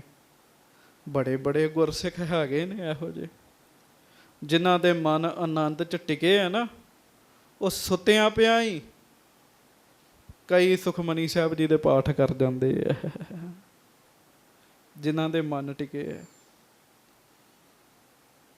ਮਹਾਰਾਜ ਨੇ ਜਦੋਂ ਪ੍ਰੋਹਤ ਜੀ ਦਾ, ਜਾਤੀ ਮਲਕ ਜੀ ਦਾ ਇਹ ਆਸ਼ਾ ਸੁਣਿਆ, ਇੱਛਾ ਸੁਣੀ, ਸ਼੍ਰੀ ਮੁਖ ਤੇ ਗੁਰਬਾਗ ਪ੍ਰਕਾਸ਼ੈ। ਤੇ ਧੰਨ ਗੁਰੂ ਹਰਗੋਬਿੰਦ ਸਾਹਿਬ ਜੀ ਆਪਣੇ ਮੁਖ ਤੋਂ ਫਿਰ ਬਚਨ ਕਰਨ ਲੱਗੇ ਜੀ। ਸੁਣਿਓ ਜਰਾ ਬਚਨ ਮਹਾਰਾਜ ਦੇ, ਸਾਵਧਾਨ ਹੋਵੋ, ਗੱਜ ਕੇ ਆਖੋ ਵਾਹਿਗੁਰੂ ਵਾਹਿਗੁਰੂ। ਹੁਣ ਮਹਾਰਾਜ ਅੱਗੋਂ ਬੋਲ ਰਹੇ ਛੇਵੇਂ ਪਾਤਸ਼ਾਹ। ਜਾਤੀ ਮਲਕ ਧੰਨ ਤੁਮ ਅਹ। ਮਹਾਰਾਜ ਕਹਿੰਦੇ ਜਾਤੀ ਮਲਕ ਜੀ ਤੁਸੀਂ ਧੰਨ ਹੋ, ਕਹਿੰਦੇ ਆਪਾਂ ਵੀ ਕਹੀਏ ਧੰਨ ਭਾਈ ਜਾਤੀ ਮਲਕ ਜੀ। ਭਾਈ ਜਾਤੀ ਮਲਕ ਜੀ। ਸੰਗਤ ਜੀ ਜਿਹਨੂੰ ਗੁਰੂ ਸਾਹਿਬ ਧੰਨ ਕਹਿ ਰਹੇ, ਅਸੀਂ ਕਿਉਂ ਨਾ ਕਵਾਂਗੇ ਜੀ। ਮਹਾਰਾਜ ਕਹਿੰਦੇ ਤੁਸੀਂ ਧੰਨ ਹੋ ਜਾਤੀ ਮਲਕ ਜੀ। ਹਾਂਜੀ। ਤਨ ਹੰਤਾ ਕਉ ਤਿਆਗਨ ਚਾਹੋ। ਜਿਹੜਾ ਆਪਣੇ ਸਰੀਰ ਦਾ ਵੀ ਹੰਕਾਰ ਛੱਡਣਾ ਚਾਹੁੰਦੇ ਹੋ। ਹਾਂਜੀ, ਇਹ ਧੰਤਾ ਜੋਗ ਵਾਲੀ ਗੱਲ। ਬੰਦਾ ਕਿਹੜੇ ਕਿਤੋਂ ਸੁਰਤ ਆਉਂਦੀ, ਜਨਮਾਂ ਜਨਮਾਂ ਦੀ ਇਹ ਮੱਤ ਵਿਗੜੀ ਹੋਈ ਹੈ ਜੀ, ਇੰਨੀ ਜ਼ਿਆਦਾ ਵਿਗੜੀ ਹੋਈ ਹੈ, ਪਤਾ ਹੀ ਨਹੀਂ ਹੈਗਾ ਇਹਨਾਂ ਗੱਲਾਂ ਦਾ ਜੀ। ਹਾਂਜੀ। ਦੁਬਦਾ ਮਹਿ ਮਨ ਬਿਗੜਿਓ ਸਦਾ। ਮਹਾਰਾਜ ਕਹਿੰਦੇ ਜਿਹੜਾ ਮਨ ਹੈ ਨਾ, ਇਹ ਦੁਬਦਾ ਦੇ ਵਿੱਚ ਵਿਗੜਿਆ ਰਹਿੰਦਾ ਜੀ। ਦੁਬਦਾ ਬੜੇ ਤਰ੍ਹਾਂ ਦੀ ਤੇ ਸੰਗਤ ਜੀ, ਹੈ ਕਿ ਨਹੀਂ ਹੈ, ਹੈ ਕਿ ਨਹੀਂ ਹੈ, ਟਿਕਦਾ ਹੀ ਨਹੀਂ ਮਨ ਜੀ। ਇਹ ਮਨ ਇੰਨਾ ਜ਼ਿਆਦਾ ਗਧਾ ਜਿਹੇ, ਇਹੋ ਜਿਹਾ ਖੋਤਾ ਹੈ, ਬਾਣੀ ਪੜ੍ਹਦਿਆਂ ਵੀ ਦੁਬਦਾ 'ਚ ਰਹਿੰਦਾ ਜੀ। ਪਤਾ ਕਿਵੇਂ? ਮੈਨੂੰ ਇੱਕ ਗੁਰਮੁਖ ਕਹਿਣ ਲੱਗਾ ਕਿ ਮੈਂ ਮੂਲ ਮੰਤਰ ਕਰਿਆ ਕਰਾਂ ਕਿ ਗੁਰਮੰਤਰ ਕਰਿਆ ਕਰਾਂ। ਉਹ ਮੈਂ ਕਿਹਾ ਪੰਜਾਂ ਪਿਆਰਿਆਂ ਨੂੰ ਪੁੱਛੋ, ਮੈਨੂੰ ਕੀ ਪਤਾ। ਕਹਿੰਦਾ ਨਹੀਂ, ਜਦੋਂ ਮੈਂ ਮੂਲ ਮੰਤਰ ਕਰਨ ਲੱਗਦਾ ਨਾ, ਮੇਰਾ ਜੀ ਕਰਨ ਲੱਗ ਪੈਂਦਾ ਵੀ ਮੈਂ ਵਾਹਿਗੁਰੂ ਵਾਹਿਗੁਰੂ ਬੋਲਾਂ ਹਾਂ, ਤੇ ਜੇ ਵਾਹਿਗੁਰੂ ਵਾਹਿਗੁਰੂ ਬੋਲਣ ਲੱਗਦਾ ਤੇ ਜੀ ਕਰਦਾ ਮੂਲ ਮੰਤਰ ਕਰਾਂ। ਮੈਂ ਕੀ ਕਰਾਂ? ਦੁਬਦਾ ਬਣੀ ਰਹੀ ਜੀ, ਦੋ ਭਾਵ ਬਣੇ ਰਹੇ। ਹਾਂਜੀ, ਦੁਬਦਾ ਡੁੱਬ ਡੁੱਬ ਮਰੀਆ। ਆਖੋ ਵਾਹਿਗੁਰੂ ਵਾਹਿਗੁਰੂ। ਦੁਬਦਾ ਨਹੀਂ ਟਿਕਣ ਦਿੰਦੀ। ਦੁਬਦਾ ਮਨ, ਦੁਬਦਾ ਮਹਿ ਮਨ ਬਿਗੜਿਓ ਸਦਾ। ਹੁਣ ਮਹਾਰਾਜ ਕਿਹੜੀ ਦੁਬਦਾ ਦੀ ਗੱਲ ਕਰ ਰਹੇ? ਉਹ ਇਹ ਦੁਬਿਧਾ ਦੀ ਗੱਲ ਕਰਦੇ ਆ ਕਿ ਸੰਸਾਰ ਵਿੱਚ ਵਿਚਰਦਿਆਂ ਸੰਸਾਰ ਸੱਚਾ ਲੱਗਦਾ ਸਾਨੂੰ, ਵੀ ਇਹ ਦੁਨੀਆ ਸੱਚੀ ਹੈਗੀ ਹੈ, ਤੇ ਜਦੋਂ ਬਾਣੀ ਪੜ੍ਹੀਏ ਤਾਂ ਪਤਾ ਲੱਗਦਾ ਝੂਠੀ ਹੈਗੀ ਹੈ। ਪਰ ਹੁਣ ਜਦੋਂ ਬਾਣੀ ਪੜ੍ਹਨੀ ਛੱਡ ਦਈਏ ਤੇ ਫਿਰ ਦੁਨੀਆ ਸੱਚੀ ਲੱਗਣ ਲੱਗ ਪੈਂਦੀ ਹੈ। ਉਹ ਦੁਬਿਧਾ ਜੀ ਬਣੀ ਰਹਿੰਦੀ ਹੈ ਤੇ ਮਨ ਵਿਗੜਿਆ ਰਹਿੰਦਾ। ਵਿਗੜਿਆ ਮਨ ਜਿਹੜਾ ਉਹ ਬੜਾ ਖਤਰਨਾਕ ਹੈਗਾ ਜੀ।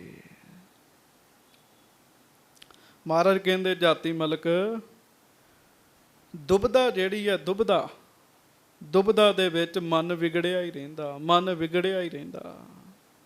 ਹਾਂਜੀ, ਇਕ ਤਾਂ ਮਹਿ ਪ੍ਰਾਪਤ ਨਹਿ ਕਦਾ। ਇਕਾਗਰ ਨਹੀਂ ਹੁੰਦਾ ਕਦੀ, ਇਕਾਗਰ ਨਹੀਂ ਹੁੰਦਾ, ਇਕਤਾ ਨੂੰ ਪ੍ਰਾਪਤ ਨਹੀਂ ਹੁੰਦਾ। ਤੁਸੀਂ ਹਿਸਾਬ ਲਾਓ, ਕੋਈ ਇਹ ਵਿਰਲਾ ਗੁਰਮੁਖ ਹੋਏਗਾ ਜਿਹਦਾ ਮਨ ਇਕਾਗਰ ਹੋਏਗਾ ਤੇ ਭਜਨ ਕੀਤਾ। ਇਕਾਗਰਤਾ ਵਿੱਚ ਜ਼ਿਆਦਾ ਫਲੀਭੂਤ ਹੁੰਦਾ ਹੈ। ਜਿਹੜਾ ਭਜਨ ਕਰਦੇ ਨਾ ਤੁਸੀਂ, ਵਾਹਿਗੁਰੂ, ਇਕਾਗਰਤਾ ਹੋਵੇ, ਮਨ ਟਿਕਿਆ ਹੋਵੇ, ਇਹ ਜ਼ਿਆਦਾ ਫਲੀਭੂਤ ਹੁੰਦਾ ਹੈ। ਮਹਾਰਾਜ ਸੱਚੇ ਪਾਤਸ਼ਾਹ ਕਹਿੰਦੇ ਆ, ਪ੍ਰਭ ਕੀ ਉਸਤਤ ਕਰੋ ਸੰਤ ਮੀਤ, ਸਾਵਧਾਨ ਇਕਾਗਰ ਚੀਤ।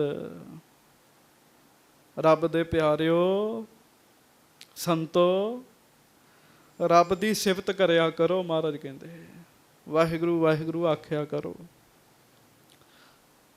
ਇਹ ਮਾਰਗ ਨਾ ਆਲਸ ਦਾ ਨਾ ਜ਼ੋਰ ਦਾ। ਆਲਸ ਦਾ ਨਹੀਂ ਹੈ ਇਹ ਮਨ। ਵਾਹਿਗੁਰੂ ਇਹ ਰਸਤਾ ਜਿਹੜਾ ਹੈ ਨਾ, ਆਲਸ ਦਾ ਨਹੀਂ। ਇੱਥੇ ਆਲਸੀ ਬੰਦਾ ਜਿਹੜਾ ਉਹ ਕਾਮਯਾਬ ਨਹੀਂ ਹੈਗਾ, ਤੇ ਜ਼ੋਰ ਵਾਲਾ ਬੰਦਾ ਵੀ ਕਾਮਯਾਬ ਨਹੀਂ ਹੈਗਾ। ਇਹ ਭਾਈ ਵੀਰ ਸਿੰਘ ਜੀ ਨੇ ਇਸ ਪੰਕਤੀ ਦੇ ਅਰਥ ਕੀਤੇ। ਨਾ ਆਲਸ ਨਾ ਜ਼ੋਰ, ਇੱਥੇ ਸਾਵਧਾਨਤਾ ਚਾਹੀਦੀ ਹੈ। ਬੰਦਾ ਸਤਰਕ ਕਿੰਨਾ ਹੈ। ਪਰ ਹੁਣ ਮਾਫ ਕਰਿਓ, ਚੰਗੇ ਕੰਮ 'ਚ ਸਾਵਧਾਨਤਾ ਨਹੀਂ ਤੇ ਬਣਦੀ। ਫਿਰ ਧਿਆਨ ਨਾਲ ਗੱਲ ਸੁਣ ਲਿਓ ਮੇਰੀ। ਚੰਗੇ ਕੰਮ ਵਿੱਚ ਸਾਵਧਾਨਤਾ ਨਹੀਂ ਬਣਦੀ, ਪਰ ਜਦੋਂ ਗਲਤ ਕੰਮ ਕਰਨ ਲੱਗਦੇ ਪੂਰੇ ਇਕਾਗਰ ਹੁੰਨੇ ਆਪਾਂ ਜੀ। ਉਰੋਂ ਪੂਰੀ ਸਾਵਧਾਨਤਾ ਹੁੰਦੀ ਸਾਡੀ ਜੀ। ਚੋਰੀ ਜਿਹੜਾ ਕਰਦਾ ਨਾ, ਚੋਰ, ਉਹਨੂੰ ਪੁੱਛੋ, ਇਕਾਗਰਤਾ ਤੋਂ ਬਗੈਰ ਚੋਰੀ ਨਹੀਂ ਹੋ ਸਕਦੀ। ਉਹਨੂੰ ਪੁੱਛ ਕੇ ਵੇਖ ਲਿਓ। ਹੁਣ ਚਾਹੀਦਾ ਸੀ ਵੀ ਨਾਮ ਜਪਦਿਆਂ ਇਕਾਗਰਤਾ ਬਣੇ, ਪਰ ਇਕਾਗਰਤਾ ਕਿਉਂ ਨਹੀਂ ਬਣਦੀ? ਕਿਉਂਕਿ ਇੱਥੇ ਪਤਾ ਵੀ ਕੋਈ ਗੱਲ ਨਹੀਂ, ਸਗੋਂ ਇੰਜ ਬੈਠੇ ਆ ਤੇ ਲੋਕਾਂ ਤਾਰੀਫ ਕਰਨੀ ਹੈ, ਲੋਕਾਂ ਮੱਥੇ ਟੇਕਣੇ ਆ। ਇਕਾਗਰਤਾ ਹਮੇਸ਼ਾ ਉੱਥੇ ਬਣਦੀ ਜੇ ਜਿੱਥੇ ਖਤਰਾ ਹੁੰਦਾ ਕਿਸੇ ਗੱਲ ਦਾ। ਆਖੋ ਵਾਹਿਗੁਰੂ। ਜਿੱਥੇ ਖਤਰਾ ਹੁੰਦਾ, ਖੂਹ ਦੇ ਜਿਹੜਾ ਬਨੇਰਾ ਹੁੰਦਾ, ਉੱਥੇ ਬਹਿ ਕੇ ਤੇ ਗੁਲਛਰੇ ਉਠਾ ਕੇ ਵਿਖਾਵੇ ਕੋਈ ਜੀ ਮੈਨੂੰ, ਐ ਤਾੜੀ ਮਾਰ ਕੇ ਤੇ ਹਾਸਾ ਠੱਠਾ ਕਰਕੇ ਵਿਖਾਵੇ, ਉੱਥੇ ਨਹੀਂ ਹੁੰਦਾ ਜੀ। ਉੱਥੇ ਖਤਰਾ ਹੁੰਦਾ ਵੀ ਮੈਂ ਵਿੱਚ ਨਾ ਡਿੱਗ ਜਾਵਾਂ। ਉੱਥੇ ਇਕਾਗਰਤਾ ਪੂਰੀ ਬਣੀ ਹੁੰਦੀ ਹੈ। ਇਕਾਗਰਤਾ ਹਮੇਸ਼ਾ ਖਤਰੇ 'ਚ ਬਣਦੀ ਹੈ। ਜਿੱਥੇ ਵਾਹ ਮਿਲਣੀ ਹੋਵੇ ਉੱਥੇ ਇਕਾਗਰਤਾ ਨਹੀਂ ਬਣਦੀ। ਤੇ ਮਹਾਰਾਜ ਭਜਨ ਕਰਨਾ ਹੈ ਤੇ ਖਤਰਾ ਤੇ ਕੋਈ ਨਹੀਂ ਹੈਗਾ। ਉਹ ਮਹਾਰਾਜ ਕਹਿੰਦੇ ਭਲਿਆ ਖਤਰਾ ਵੀ ਹੈਗਾ। ਕਾਹਦਾ ਖਤਰਾ? ਸੱਚੇ ਪਾਤਸ਼ਾਹ ਮਹਾਰਾਜ ਕਹਿੰਦੇ ਖਤਰਾ ਹੈਗਾ ਜਮਾਂ ਦੇ ਡੰਡਿਆਂ ਦਾ। ਉਹ ਡਰ ਜਾ, ਉਹਦੇ ਤੋਂ ਡਰ ਕੇ ਇਕਾਗਰਤਾ ਬਣਾ ਆਪਣੀ ਭਜਨ 'ਚ, ਗੱਲ ਬਣੇਗੀ। ਖੈਰ ਰਹੋ ਵਿਚਾਰ। ਗਰੀਬ ਨਵਾਜ ਕਹਿੰਦੇ ਇੱਕ ਤਾਂ ਮਹਿ ਪ੍ਰਾਪਤ ਨਹਿ ਕਦਾ। ਇਹ ਜਿਹੜਾ ਮਨ ਹੈ ਇਹ ਕਦੀ ਵੀ ਇਕਾਗਰ ਨਹੀਂ ਹੁੰਦਾ ਜੀ। ਹਾਂਜੀ, ਨਿਜ ਸਰੂਪ ਤਨ ਕੋ ਨਹਿ ਜਾਨ। ਤੇ ਬੰਦਾ ਸਮਝਦਾ ਵੀ ਮੈਂ ਸਰੀਰ ਹੀ ਹੈਗਾ। ਬੜੀਆਂ ਡੂੰਘੀਆਂ ਗੱਲਾਂ ਨੇ। ਧਿਆਨ ਨਾਲ ਸੁਣਿਓ। ਬੰਦਾ ਸਮਝਦਾ ਮੈਂ ਸਰੀਰ ਹੀ ਹੈਗਾ। ਆਪਾਂ ਵੇਖ ਲਈਏ, ਸਰੀਰ ਤੋਂ ਅੰਦਰ ਬਾਹਰ ਕਿਸੇ ਬਿਰਲੇ ਦੀ ਸੁਰਤ ਜਾਂਦੀ, ਬਹੁਤੇ ਸਰੀਰ ਤੱਕ ਹੀ ਰਹਿੰਦੇ ਜੀ। ਮਹਾਰਾਜ ਕਹਿੰਦੇ ਤੂੰ ਸਰੀਰ ਨਹੀਂ ਹੈਗਾ, ਤੂੰ ਸਰੀਰ ਨਹੀਂ ਹੈਗਾ। ਇਹਨੂੰ ਸਮਝਣਾ ਹੋਵੇ ਨਾ ਤੇ ਕਦੀ ਚੌਂਕੜੀ ਮਾਰ ਕੇ ਧਿਆਨ ਨਾਲ ਬੈਠਿਓ, ਚੁੱਪ ਰਿਓ, ਚੁੱਪ, ਜੀਭ ਨਾ ਬੋਲੇ ਤੇ ਤੁਸੀਂ ਵੇਖਿਓ ਅੰਦਰ ਕੋਈ ਬੋਲਣ ਦਿਆ ਵੀ ਇਹ ਗੱਲ ਸੱਚੀ ਹੈ, ਇਹ ਝੂਠ। ਅੰਦਰੋਂ ਗੱਲਾਂ ਹੁੰਦੀਆਂ ਜੀ। ਹੁਣ ਸਰੀਰ ਦਾ ਮੂੰਹ ਤੇ ਚੁੱਪ ਹੈ, ਬਿਲਕੁਲ ਬੁੱਲ ਬੰਦ ਹਨ, ਚੁੱਪ ਹੈ ਬੰਦਾ, ਤੇ ਗੱਲਾਂ ਹੁੰਦੀਆਂ ਅੰਦਰ। ਉਹ ਕੌਣ ਕਰ ਰਿਹਾ? ਉਹ ਮਨ ਕਰ ਰਿਹਾ। ਤੇ ਮਨ ਤੋਂ ਵੀ ਅੱਗੇ ਜਾ ਕੇ ਬੰਦੇ ਦਾ ਸੂਖਸ਼ਮ ਰੂਪ ਹੈਗਾ। ਮਹਾਰਾਜ ਕਹਿੰਦੇ ਤੂੰ ਸਰੀਰ ਨਹੀਂ ਹੈ। ਜਾਤੀ ਮਲ ਕੇ ਇਹ ਗੱਲ ਸਮਝ ਲੈ। ਜਨਮਤ ਆਰ ਇਹੋ ਬਿਨਸਨਵਾਨ। ਇਹ ਜਿਹੜਾ ਸਰੀਰ ਹੈ ਇਹ ਤੇ ਜੰਮਦਾ ਵੀ ਹੈ ਤੇ ਮਰਦਾ ਵੀ ਹੈ। ਆਖੋ ਵਾਹਿਗੁਰੂ। ਜੰਮਿਆ ਬਣਿਆ ਵੀ ਹੈ ਤੇ ਨਾਸ਼ ਵੀ ਹੋਇਆ ਜੀ। ਸਰੀਰ ਕਿਹਦੇ ਨਾਲ ਬਣਿਆ? ਹਾੜ ਮਾਸ ਨਾੜੀ ਕੋ ਪਿੰਜਰ। ਹੱਡੀਆਂ ਦਾ, ਮਾਸ ਦਾ, ਲਹੂ ਦਾ, ਮਿੱਝ ਦਾ, ਇਹਦਾ ਬਣਿਆ ਨਾ ਸਰੀਰ। 5 ਤੱਤਾਂ ਦਾ ਬਣਿਆ। 5 ਤੱਤ ਕੋ ਤਨ ਰਚਿਓ, ਜਾਨਹੁ ਚਤੁਰ ਸੁਜਾਨ, ਜਿਹ ਤੇ ਉਪਜਿਓ ਨਾਨਕਾ, ਲੀਨ ਤਾਹੇ ਮੈਂ ਮਾਨ। ਸਰੀਰ ਬਣਿਆ ਇਹਨਾਂ ਦਾ ਜੀ।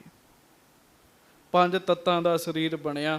ਮਹਾਰਾਜ ਕਹਿੰਦੇ ਜਿਹੜਾ ਸਰੀਰ ਬਣਿਆ ਨਾ, ਜਨਮਤ ਅਰ ਇਹ ਬਿਨਸਨਮਾਨ, ਇਹ ਸਰੀਰ ਜੰਮਦਾ ਵੀ ਹੈ ਤੇ ਨਾਸ਼ ਵੀ ਹੁੰਦਾ ਹੈ।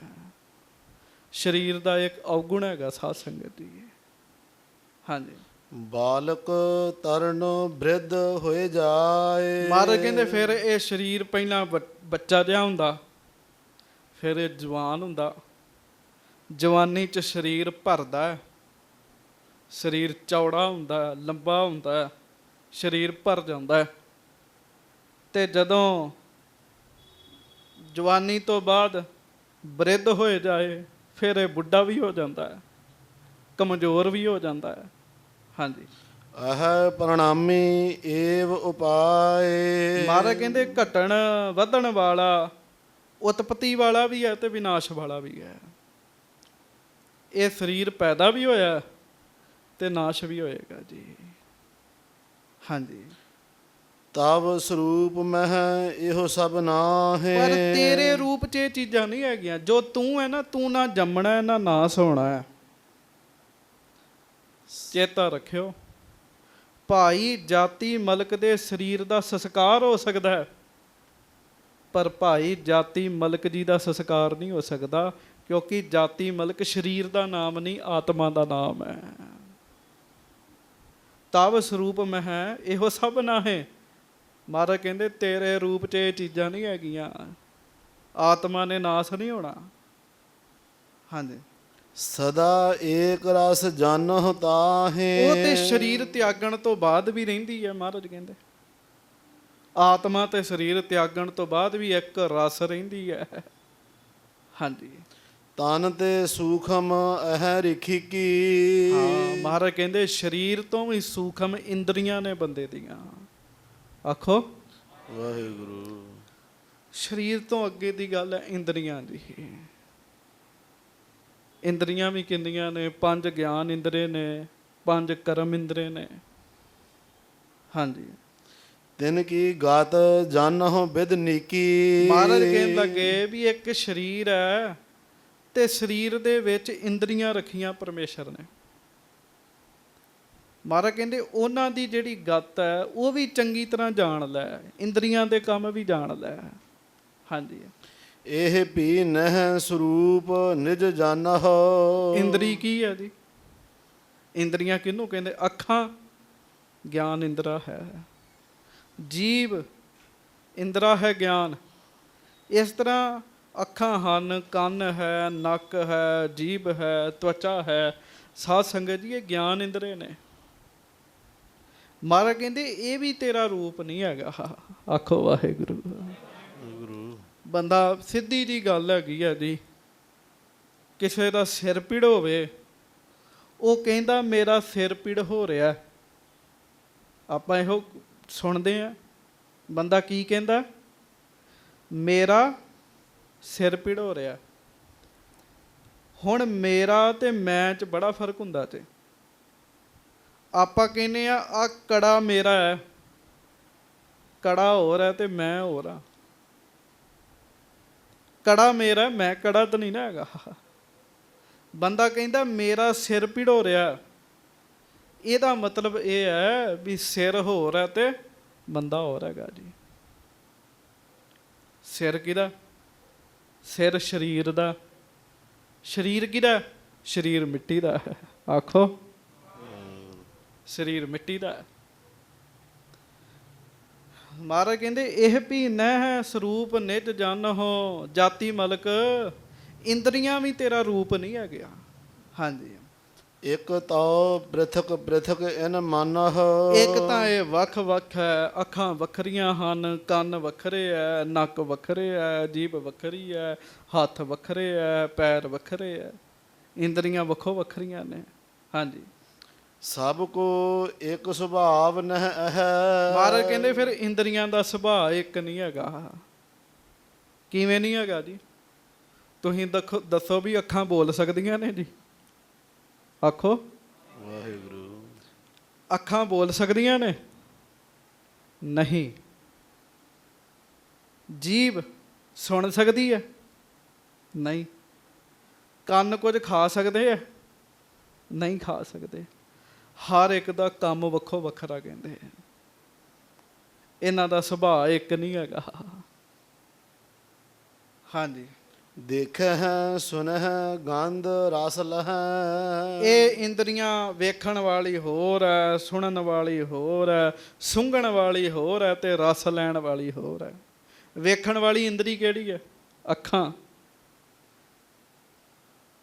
ਸੁਣਨ ਵਾਲੀ ਕੰਨ ਤੇ ਸਾਧ ਸੰਗਤ ਜੀ ਸੁੰਘਣ ਵਾਲੀ ਨੱਕ ਤੇ ਰਸ ਲੈਣ ਵਾਲੀ ਜੀਭ। ਮਹਾਰਾਜ ਕਹਿੰਦੇ ਵੱਖੋ ਵੱਖਰੇ ਸੁਭਾਅ ਨੇ। ਹੁਣ ਬਹੁਤੇ ਤਾਂ ਸਮਝਦੇ ਮੈਂ ਜੀਭ ਹੀ ਹੈਗਾ, ਖਾਈ ਜਾਵਾਂ ਖਾਈ ਜਾਵਾਂ। ਹਾਂਜੀ। ਤੁਵ ਸਰੂਪ ਮਹਿ ਇਹ ਕੁਛ ਨਾਹੀ। ਮਹਾਰਾਜ ਕਹਿੰਦੇ ਜਾਤੀ ਮਲਕ ਤੇਰੇ ਵਿੱਚ ਇਹ ਕੁਝ ਵੀ ਨਹੀਂ ਹੈਗਾ। ਜੋ ਤੂੰ ਹੈ, ਤੂੰ ਅੱਖਾਂ, ਨੱਕ, ਕੰਨ, ਇਹਨਾਂ ਸਭਨਾਂ ਤੋਂ ਪਰਾਂ ਹੈਗਾ। ਹਾਂਜੀ। ਇਨ ਤੇ ਪਰੈ ਲਖਹੁ ਔਰ ਮਾਹੀ। ਇਹਨਾਂ ਤੋਂ ਪਰਾਂ ਸਮਝੋ, ਇਹਨਾਂ ਤੋਂ ਵੱਖ ਸਮਝੋ ਆਪਣੇ ਆਪ ਨੂੰ। ਜੋ ਸੰਕਲਪ ਵਿਕਲਪ ਉਠਾਵੈ। ਫਿਰ ਮਹਾਰਾਜ ਕਹਿੰਦੇ ਅੰਦਰ ਫੁਰਨੇ ਬਣਦੇ ਆ। ਆਖੋ ਵਾਹਿਗੁਰੂ। ਵਾਹਿਗੁਰੂ। ਹੁਣ ਗੁਰੂ ਸਾਹਿਬ ਪਹਿਲਾਂ ਸਰੀਰ ਦੀ ਗੱਲ ਕਰਦੇ, ਹੁਣ ਸਰੀਰ ਦੇ ਵਿੱਚ ਜਾਂਦੇ ਆ। ਕਿੱਥੇ ਜਾ ਰਹੇ? ਸਰੀਰ ਦੇ ਵਿੱਚ। ਮਹਾਰਾਜ ਕਹਿੰਦੇ ਸੰਕਲਪ ਬਣਦੇ ਆ, ਵਿਕਲਪ ਬਣਦੇ ਆ। ਹਾਂਜੀ। ਦੌਰਤ ਜਾਤ ਤੁਰਤ ਹਟ ਆਵੈ। ਫੁਰਨੇ ਬਣਦੇ ਆ। ਕਦੀ ਤੇ ਫੁਰਨੇ ਭੱਜੇ ਹੀ ਜਾਂਦੇ, ਤੁਰੇ ਹੀ ਜਾਂਦੇ, ਤੁਰੇ ਜਾਂਦੇ, ਕਦੀ ਹਟ ਜਾਂਦੇ ਆ। ਇਹ ਫੁਰਨੇ ਕਿੰਨੇ ਬਣਦੇ? ਮਹਾਰਾਜ ਕਹਿੰਦੇ। ਹਾਂਜੀ। ਇਹੋ ਰਖੀਕ ਤੇ ਸੂਖਮ ਮਨ ਹੈ। ਉਹ ਫੁਰਨੇ ਕੌਣ ਬਣਾਉਂਦਾ? ਮਹਾਰਾਜ ਕਹਿੰਦੇ ਉਹ ਇੰਦਰੀਆਂ ਤੋਂ ਵੀ ਸੂਖਮ ਜਿਹੜਾ ਮਨ ਹੈਗਾ ਨਾ, ਉਹਦਾ ਕੰਮ ਹੈਗਾ ਫੁਰਨੇ ਬਣਾਉਣੇ। ਆਤਮਾ ਫੁਰਨਾ ਨਹੀਂ ਬਣਾਉਂਦੀ। ਆਖੋ ਵਾਹਿਗੁਰੂ। ਆਤਮਾ ਨਹੀਂ ਫੁਰਨਾ ਬਣਾਉਂਦੀ। ਹਾਂਜੀ। ਸ਼ੁੱਧ ਅਸ਼ੁੱਧ ਹੋਤ ਬੁੱਧ ਭਨ ਹੈ। ਮਹਾਰਾਜ ਕਹਿੰਦੇ ਕਦੀ ਬੜੇ ਮੈਲੇ ਫੁਰਨੇ ਆਉਣ ਲੱਗ ਪੈਂਦੇ ਆ ਤੇ ਕਦੀ ਬੜੇ ਸ਼ੁੱਧ ਵੀ ਆਉਣ ਲੱਗ ਪੈਂਦੇ ਆ। ਏਦਾਂ ਹੀ ਚੱਲਦਾ ਬੰਦੇ ਦਾ ਮਨ ਹੈਗਾ ਜੀ। ਕਬਹੂ ਜੀਰਾ ਊਬ ਚਰਤ ਹੈ, ਕਬਹੂ ਜਾਏ ਪਿਆਲੇ। ਹਾਂਜੀ। ਮਨ ਤੇ ਥੂਲ ਪ੍ਰਾਨ ਜੇ ਅਹੈ। ਮਹਾਰਾਜ ਕਹਿੰਦੇ ਇਹ ਫੁਰਨੇ ਬਣਾਉਂਦਾ ਤੇਰਾ ਮਨ। ਹੁਣ ਮਨ ਤੋਂ ਵੀ ਅੱਗੇ ਚੱਲ। ਮਹਾਰਾਜ ਕਹਿੰਦੇ ਮਹਾਰਾਜ ਮਨ ਤੋਂ ਅੱਗੇ ਕੀ ਹੈ? ਫਿਰ ਪੜੋ। ਮਨ ਤੇ ਥੂਲ ਪ੍ਰਾਨ ਜੇ ਅਹੈ। ਮਹਾਰਾਜ ਕਹਿੰਦੇ ਉਹ ਹੈਗੇ ਪ੍ਰਾਣ। ਆਖੋ ਵਾਹਿਗੁਰੂ। ਮਨ ਦੇ ਮਰਿਆਂ ਮੌਤ ਨਹੀਂ ਹੁੰਦੀ, ਪ੍ਰਾਣ ਦੇ ਨਿਕਲਿਆਂ ਸਰੀਰ ਦੀ ਮੌਤ ਹੁੰਦੀ ਜੇ। ਮਨ ਹੋਰ ਹੈ, ਪ੍ਰਾਣ ਹੋਰ ਹੈ, ਸਰੀਰ ਹੋਰ ਹੈ, ਇੰਦਰੀਆਂ ਹੋਰ ਹੈ, ਵੱਖੋ ਵੱਖਰੀਆਂ ਚੀਜ਼ਾਂ ਨੇ। ਹੁਣ ਬਾਹਰ ਦਾ ਤੇ ਸਾਰਾ ਹੀ ਗਿਆਨ ਚੁੱਕੀ ਫਿਰਦੇ ਆ, ਆਪਣੇ ਸਰੀਰ ਬਾਰੇ ਪਤਾ ਹੀ ਕੱਖ ਨਹੀਂ ਜੀ। ਏਦਾਂ ਹੀ ਹੈ ਨਾ ਜੀ, ਆਪਣੇ ਸਰੀਰ ਬਾਰੇ ਕੱਖ ਨਹੀਂ ਪਤਾ ਜੀ। ਮਨ ਤੇ ਥੂਲ ਪ੍ਰਾਣ ਜੇ ਹੈ, ਜਿਹੜੇ ਮਨ ਤੋਂ ਵੀ ਸੂਖਮ ਨੇ ਉਹ ਹੈਗੇ ਪ੍ਰਾਣ। ਹਾਂਜੀ, ਸੋ ਭੀ ਆਵਨ ਜਾਨੋ ਲਹੈ, ਉਹ ਵੀ ਆਉਂਦੇ ਜਾਂਦੇ ਵੇਖੇ ਜਾਂਦੇ ਆ। ਆਖੋ ਵਾਹਿਗੁਰੂ। ਵਾਹਿਗੁਰੂ। ਪ੍ਰਾਣ ਵਿੱਚ ਪੈ ਗਏ ਤੇ ਪ੍ਰਾਣ ਨਿਕਲ ਗਏ। ਪ੍ਰਾਣ ਵੀ ਆਉਂਦੇ ਜਾਂਦੇ ਰਹਿੰਦੇ ਆ, ਸਾਹ ਵੀ ਆਉਂਦੇ ਜਾਂਦੇ ਰਹਿੰਦੇ ਆ। ਹਾਂਜੀ, ਖਟ ਵਿਕਾਰ ਇਹ तीनों ਮਾਨੀ। ਮਹਾਰਾਜ ਕਹਿਣ ਲੱਗੇ ਸਰੀਰ, ਫਿਰ ਮਨ ਤੇ ਪ੍ਰਾਣ, ਇਹਨਾਂ ਤਿੰਨਾਂ ਵਿੱਚ 6 ਔਗੁਣ ਨੇ, ਵਿਕਾਰ ਨੇ। ਵੈਸੇ ਵਿਕਾਰ ਪਤਾ ਕਿਹਨੂੰ ਕਹਿੰਦੇ? ਆਪਾਂ ਕਹਿੰਦੇ ਫਲਾਣੇ ਦਾ ਮਨ ਵਿਕਾਰੀ ਹੋ ਗਿਆ। ਵਿਕਾਰ ਕਿਹਨੂੰ ਕਹਿੰਦੇ ਆ? ਵਿਕਾਰ ਕਹਿੰਦੇ ਬਦਲਵੇਂ ਰੂਪ ਨੂੰ। ਬਦਲਵੇਂ ਰੂਪ ਨੂੰ ਵਿਕਾਰ ਕਹਿੰਦੇ ਚ ਵੀ ਰੂਪ ਬਦਲ ਗਿਆ। ਦੁੱਧ ਦਾ ਵਿਕਾਰ ਦਹੀਂ ਹੈ, ਦਹੀਂ ਦਾ ਵਿਕਾਰ ਮੱਖਣ ਹੈ, ਮੱਖਣ ਦਾ ਵਿਕਾਰ ਘਿਓ ਹੈ।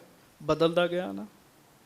ਮਨ ਜੁੜਿਆ ਹੋਇਆ, ਮਨ ਚ ਗੰਦੇ ਫੁਰਨੇ ਆ ਗਏ, ਕਹਿੰਦੇ ਵਿਕਾਰ ਆ ਗਏ ਜੀ। ਕੀ ਮਨ ਬਦਲ ਗਿਆ, ਅਵਸਥਾ ਬਦਲ ਗਈ।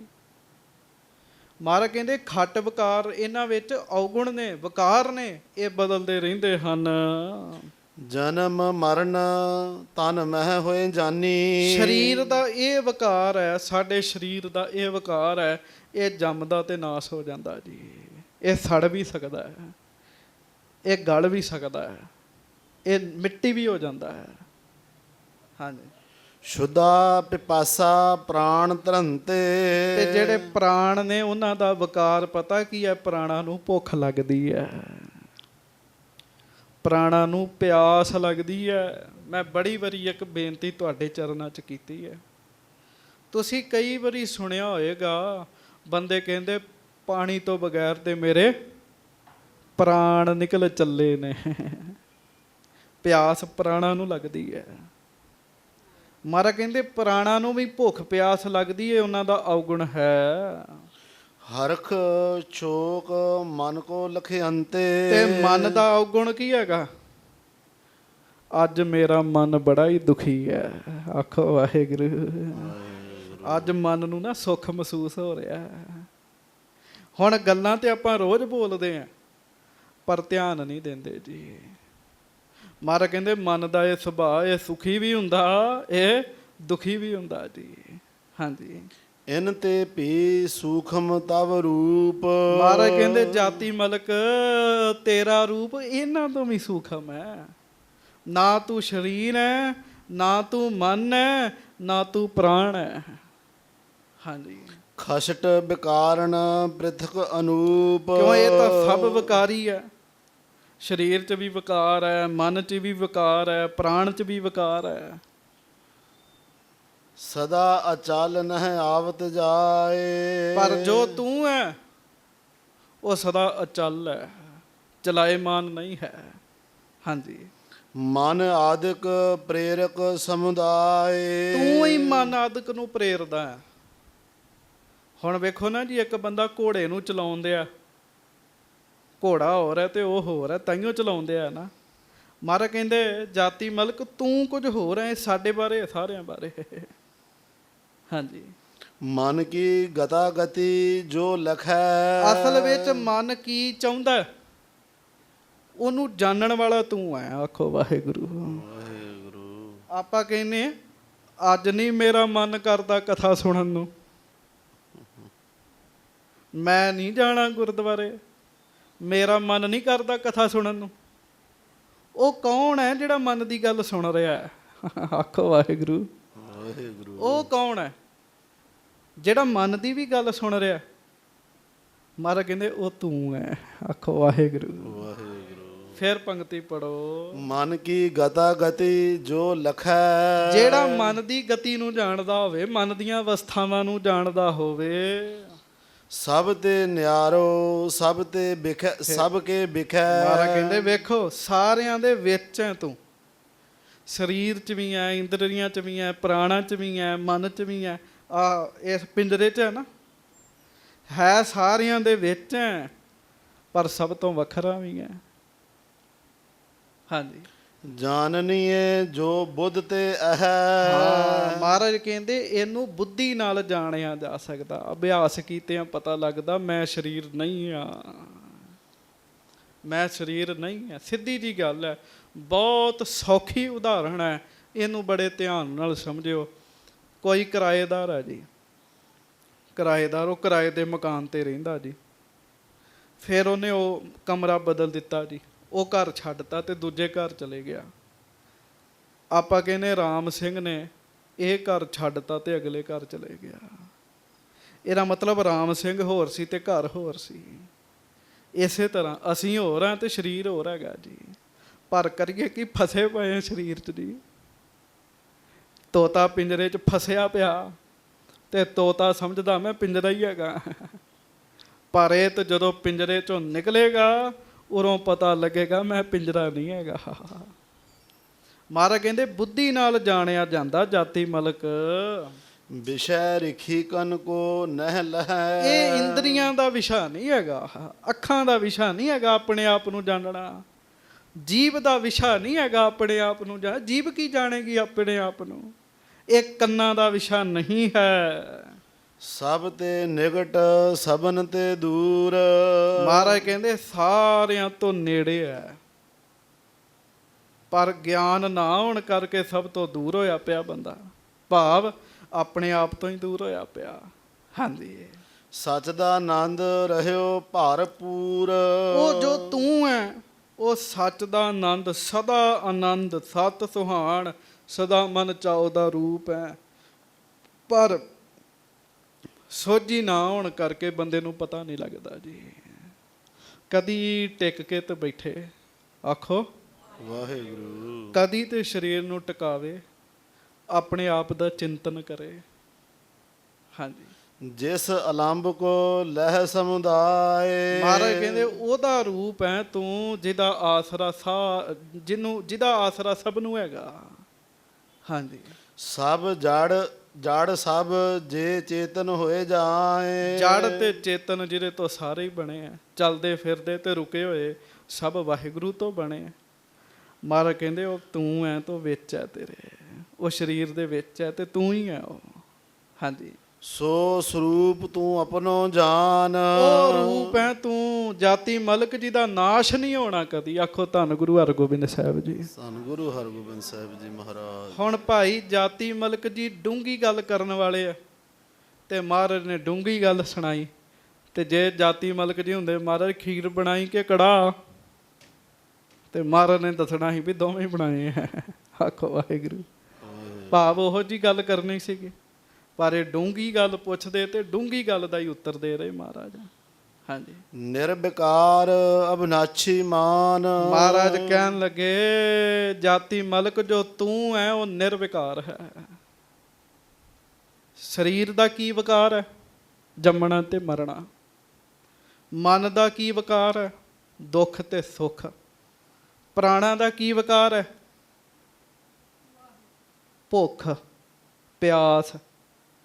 ਪਰ ਆਤਮਾ ਦਾ ਕੋਈ ਵੀ ਵਿਕਾਰ ਨਹੀਂ ਹੈ। ਆਖੋ ਵਾਹਿਗੁਰੂ ਵਾਹਿਗੁਰੂ। ਕਹੋ ਕਬੀਰ ਤੂੰ ਰਾਮ ਕੀ ਅੰਸ। ਉਹਦਾ ਕੋਈ ਵਿਕਾਰ ਨਹੀਂ, ਉਹ ਅਬਿਨਾਸ਼ੀ ਹੈ। ਸਰੀਰ ਅਬਿਨਾਸ਼ੀ ਹੈ, ਪ੍ਰਾਣ ਵੀ ਖਤਮ ਹੋ ਜਾਣਗੇ, ਮਨ ਸਰੀਰ ਖਤਮ ਹੋ ਗਿਆ ਤੇ ਨਾਲ ਹੀ ਖਤਮ ਹੋ ਜਾਣਾ ਜੀ। ਹਾਂਜੀ, ਆਤਮ ਸੋ ਸੰਬੰਧ ਬੁੱਧ ਪਾਏ। ਮਹਾਰਾਜ ਕਹਿੰਦੇ ਬੁੱਧੀ ਨੂੰ ਟਿਕਾਓ, ਭਜਨ ਵਿੱਚ ਲਾਓ, ਬੈਠ ਵੇ ਗਿਆਨੀਆਂ। ਬੁੱਧੀ ਮੰਡਲਾਂ ਦੇ ਮੰਡਲ ਵਿੱਚ ਮੱਲੋ ਮੱਲੀ ਦਿਲ ਉੱਥੇ ਮਾਰਦਾ ਉਡਾਰੀਆਂ। ਭਾਈ ਵੀਰ ਸਿੰਘ ਜੀ ਕਹਿੰਦੇ ਬੁੱਧੀ ਮੰਡਲ ਦੇ ਵਿੱਚ ਜਾ ਕੇ ਗੁਰੂ ਹਰਗੋਬਿੰਦ ਸਾਹਿਬ ਕਹਿੰਦੇ ਉੱਥੇ ਜਾ ਕੇ ਇਹਦੀ ਸਮਝ ਪੈਂਦੀ ਹੈ। ਨਹੀਂ ਵਾਸਤਵ ਕਲਪਤ ਗਾਏ। ਮਹਾਰਾਜ ਕਹਿਣ ਲੱਗੇ ਉਹ ਸੰਬੰਧ ਵਾਸਤਵ ਨਹੀਂ ਕਲਪਤ ਹੈ। ਭਾਵ ਪਤਾ ਲੱਗਦਾ ਹੈ ਵੀ ਇਹ ਜੋ ਇਹ ਸਭ ਕਲਪਨਾ ਹੀ ਹੈ, ਇਹ ਜਿੰਨੇ ਵੀ ਸੰਬੰਧ ਨੇ ਇਹ ਸੱਚਾਈ ਨਹੀਂ ਹੈ। ਬੁੱਧ ਸੋ ਮਨ ਸੰਬੰਧ ਹੋਏ ਜਾਵੇ। ਜਦੋਂ ਬੁੱਧੀ ਤੇ ਮਨ, ਮਹਾਰਾਜ ਕਹਿੰਦੇ ਇਹਨਾਂ ਦੋਵਾਂ ਦਾ ਸੰਬੰਧ ਬਣੇਗਾ, ਮਨ ਸੋ ਇੰਦਰੀ ਤਿਮ ਹੀ ਪਾਵੈ। ਫਿਰ ਉਹੋ ਹੀ ਸੰਬੰਧ ਅੱਗੋਂ ਮਨ ਤੋਂ ਇੰਦਰੀਆਂ ਤੱਕ ਪਹੁੰਚੇਗਾ। ਇੰਦਰੈ ਸੰਗ ਪਦਾਰਥ ਹੋਏ। ਤੇ ਇੰਦਰੀਆਂ ਦਾ ਸੰਗ ਅੱਗੋਂ ਪਦਾਰਥਾਂ ਨਾਲ ਪੈਂਦਾ ਹੈ। ਜਾਣਿਓ ਪਰੈ ਜਗਤ ਹੈ ਜੋਏ। ਤੇ ਫਿਰ ਬੰਦਾ ਸਮਝਦਾ ਇਹੋ ਹੀ ਜਗਤ ਹੈ। ਹੁਣ ਗੱਲ ਡੂੰਘੀ ਹੈ, ਨਿੱਕੀ ਜੀ ਉਦਾਹਰਣ ਦੇ ਦੇਣਾ, ਛੇਤੀ ਸਮਝ ਪੈ ਜੇ, ਸਮਾਂ ਸੰਪੂਰਨਤਾ ਦਾ ਹੋ ਗਿਆ।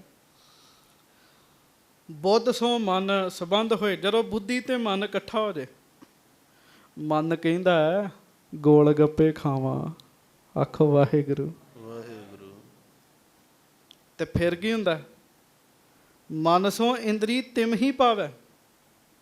ਉਹ ਫਿਰ ਜਿਹੜਾ ਮਨ ਹੈ ਉਹ ਕਹਿੰਦੇ ਆ, ਬੁੱਧੀ ਤੇ ਮਨ ਇਕੱਠੇ ਹੋ ਕੇ ਗੋਲ ਗੱਪਿਆਂ ਦਾ ਫੁਰਨਾ ਬਣਾ ਲਿਆ। ਤੇ ਫਿਰ ਕੀ ਹੁੰਦਾ?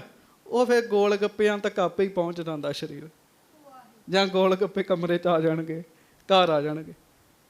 ਫਿਰ ਉਹ ਇੰਦਰੀ ਤੱਕ ਪਹੁੰਚਦੇ ਆ, ਭਾਵ ਜੀਵ ਤੱਕ ਪਹੁੰਚਦੇ ਆ। ਇੰਦਰੇ ਸੰਗ ਪਦਾਰਥ ਹੋਏ, ਜਾਣਿਓ ਪਰੇ ਜਗਤ ਹੈ। ਸੋ ਫਿਰ ਸਮਝਦਾ ਵੀ ਆ ਖਾਣ ਪੀਣ ਦੀਆਂ ਚੀਜ਼ਾਂ ਹੀ ਜਗਤ ਹੈਗਾ। ਆਖੋ ਵਾਹਿਗੁਰੂ। ਉਲਟ ਹੋ ਗਿਆ, ਪਹਿਲਾਂ ਅੰਦਰ ਦੀ ਗੱਲ ਦੱਸੀ, ਫਿਰ ਮਹਾਰਾਜ ਬਾਹਰ ਦੀ ਗੱਲ ਦੱਸਦੇ।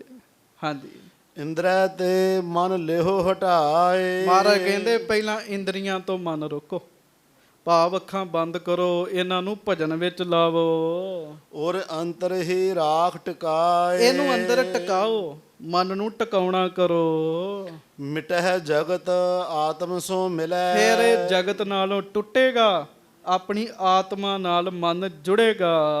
ਥਿਰਤਾ ਲਹੈ ਬਹੁਰ ਨਹਿ ਚਲੈ। ਫਿਰ ਇਹ ਟਿਕਾਓ ਵਿੱਚ ਆਏਗਾ, ਫਿਰ ਇਹ ਬਾਰ-ਬਾਰ ਮਨ ਨਹੀਂ ਭਟਕੇਗਾ। ਏਮ ਸ਼੍ਰੀ ਹਰਗੋਬਿੰਦ ਬਖਾਨਾ। ਇਸ ਤਰੀਕੇ ਨਾਲ ਜਦੋਂ ਗੁਰੂ ਹਰਗੋਬਿੰਦ ਸਾਹਿਬ ਜੀ ਨੇ ਬਚਨ ਕੀਤਾ, ਦਿਜ ਔਰ ਅੰਤਰ ਕੀਨਸ ਧਿਆਨਾ। ਤੇ ਜਾਤੀ ਮਲਕ ਜੀ ਸਾਹਮਣੇ ਬੈਠੇ, ਅੱਖਾਂ ਬੰਦ ਕੀਤੀਆਂ, ਗੁਰੂ ਹਰਗੋਬਿੰਦ ਸਾਹਿਬ ਨੇ ਮਿਹਰ ਕੀਤੀ, ਸਿੱਧੀ ਆਤਮਾ ਤੱਕ ਪਹੁੰਚ ਹੋ ਗਈ ਜੀ। ਆਖੋ ਵਾਹਿਗੁਰੂ। ਜਿਹਨੂੰ ਅਭਿਆਸ ਦਾ ਟਾਈਮ ਲੱਗਦਾ ਨਾ ਜੀ, ਸਿੱਧੀ ਆਤਮਾ ਤੱਕ ਪਹੁੰਚ ਹੋ ਗਈ। ਗੁਰੂ ਕਿਰਪਾ ਤੇ ਖੁੱਲੇ ਕਪਾਟ। ਧੰਨ ਗੁਰੂ ਹਰਗੋਬਿੰਦ ਸਾਹਿਬ ਜੀ ਦੀ ਕਿਰਪਾ ਨਾਲ ਭਾਈ ਜਾਤੀ ਮਲਕ ਜੀ ਦੇ ਫਿਰ ਕਪਾਟ ਖੁੱਲ ਗਏ। ਰਾਗ ਦ્વੈਸ਼ ਕੋ ਨਾਸਿਓ ਠਾਟ। ਰਾਗ ਦ્વੈਸ਼ ਪ੍ਰੇਮ ਈਰਖਾ ਸਭ ਕੁਝ ਨਾਸ ਹੋ ਗਿਆ, ਅੰਦਰੋਂ ਖਤਮ ਹੋ ਗਿਆ। ਦੁਬਿਧਾ ਕੀ ਸਾਂਕਰ ਛੁੱਟ ਗਈ। ਉਹ ਦੁਬਿਧਾ ਦੀਆਂ ਸੰਗਲੀਆਂ ਜਿਹਨਾਂ ਨਾਲ ਬੱਜੀ ਪਈ ਸੀ ਨਾ ਆਤਮਾ, ਉਹ ਸਭ ਕੁਝ ਫਿਰ ਛੁੱਟ ਗਿਆ। ਬ੍ਰਿਤੀ ਸਰੂਪ ਵਿਖੈ ਥਿਰ ਭਈ। ਧਿਆਨ ਆਤਮ ਸਰੂਪ ਵਿੱਚ ਜਾ ਕੇ ਭਾਈ ਜਾਤੀ ਮਲਕ ਜੀ ਦਾ ਟਿਕ ਗਿਆ। ਆਪਨ ਹਿਰਦੈ ਮਹਿ ਅਚਰਜ ਜਾਨਾ। ਉਹ ਅਚਰਜ ਪਰਮੇਸ਼ਰ ਜਿਹੜੇ ਆ ਉਹ ਫਿਰ ਹਿਰਦੇ ਵਿੱਚ ਸਾਧ ਸੰਗਤ ਜੀ ਪ੍ਰਗਟ ਹੋ ਗਏ। ਦੇਖੋ ਅਚਰਜ ਭਇਆ, ਜਿਹ ਠਾਕੁਰ ਕੋ ਸੁਨਤ ਅਗਾਧ ਬੋਧ, ਸੋ ਹਿਰਦੈ ਗੁਰ ਦਇਆ। ਉਹ ਰੱਬ ਹਿਰਦੇ ਵਿੱਚ ਆ ਵਸਿਆ। ਪ੍ਰਾਪਤ ਰਸ ਭਾ ਆਨੰਦ ਮਹਾਨਾ। ਭਾਈ ਜਾਤੀ ਮਲਕ ਜੀ ਕਹਿੰਦੇ ਸੀ, ਸਤਿਗੁਰੂ ਬ੍ਰਾਹਮਣਿਆ ਦਕਸ਼ਣਾ ਮੰਗਣ ਆਇਆ, ਮੈਨੂੰ ਬ੍ਰਹਮ ਗਿਆਨ ਦੀ ਦਾਤ ਬਖਸ਼ੋ, ਇਹ ਦਕਸ਼ਣਾ ਦਿਓ। ਗੁਰੂ ਹਰਗੋਬਿੰਦ ਸਾਹਿਬ ਜੀ ਨੇ ਮਿਹਰ ਕੀਤੀ, ਭਾਈ ਜਾਤੀ ਮਲਕ ਜੀ ਨੂੰ ਬ੍ਰਹਮ ਗਿਆਨ ਦਾ ਮਹਾਨ ਰਸ ਪ੍ਰਾਪਤ ਹੋ ਗਿਆ।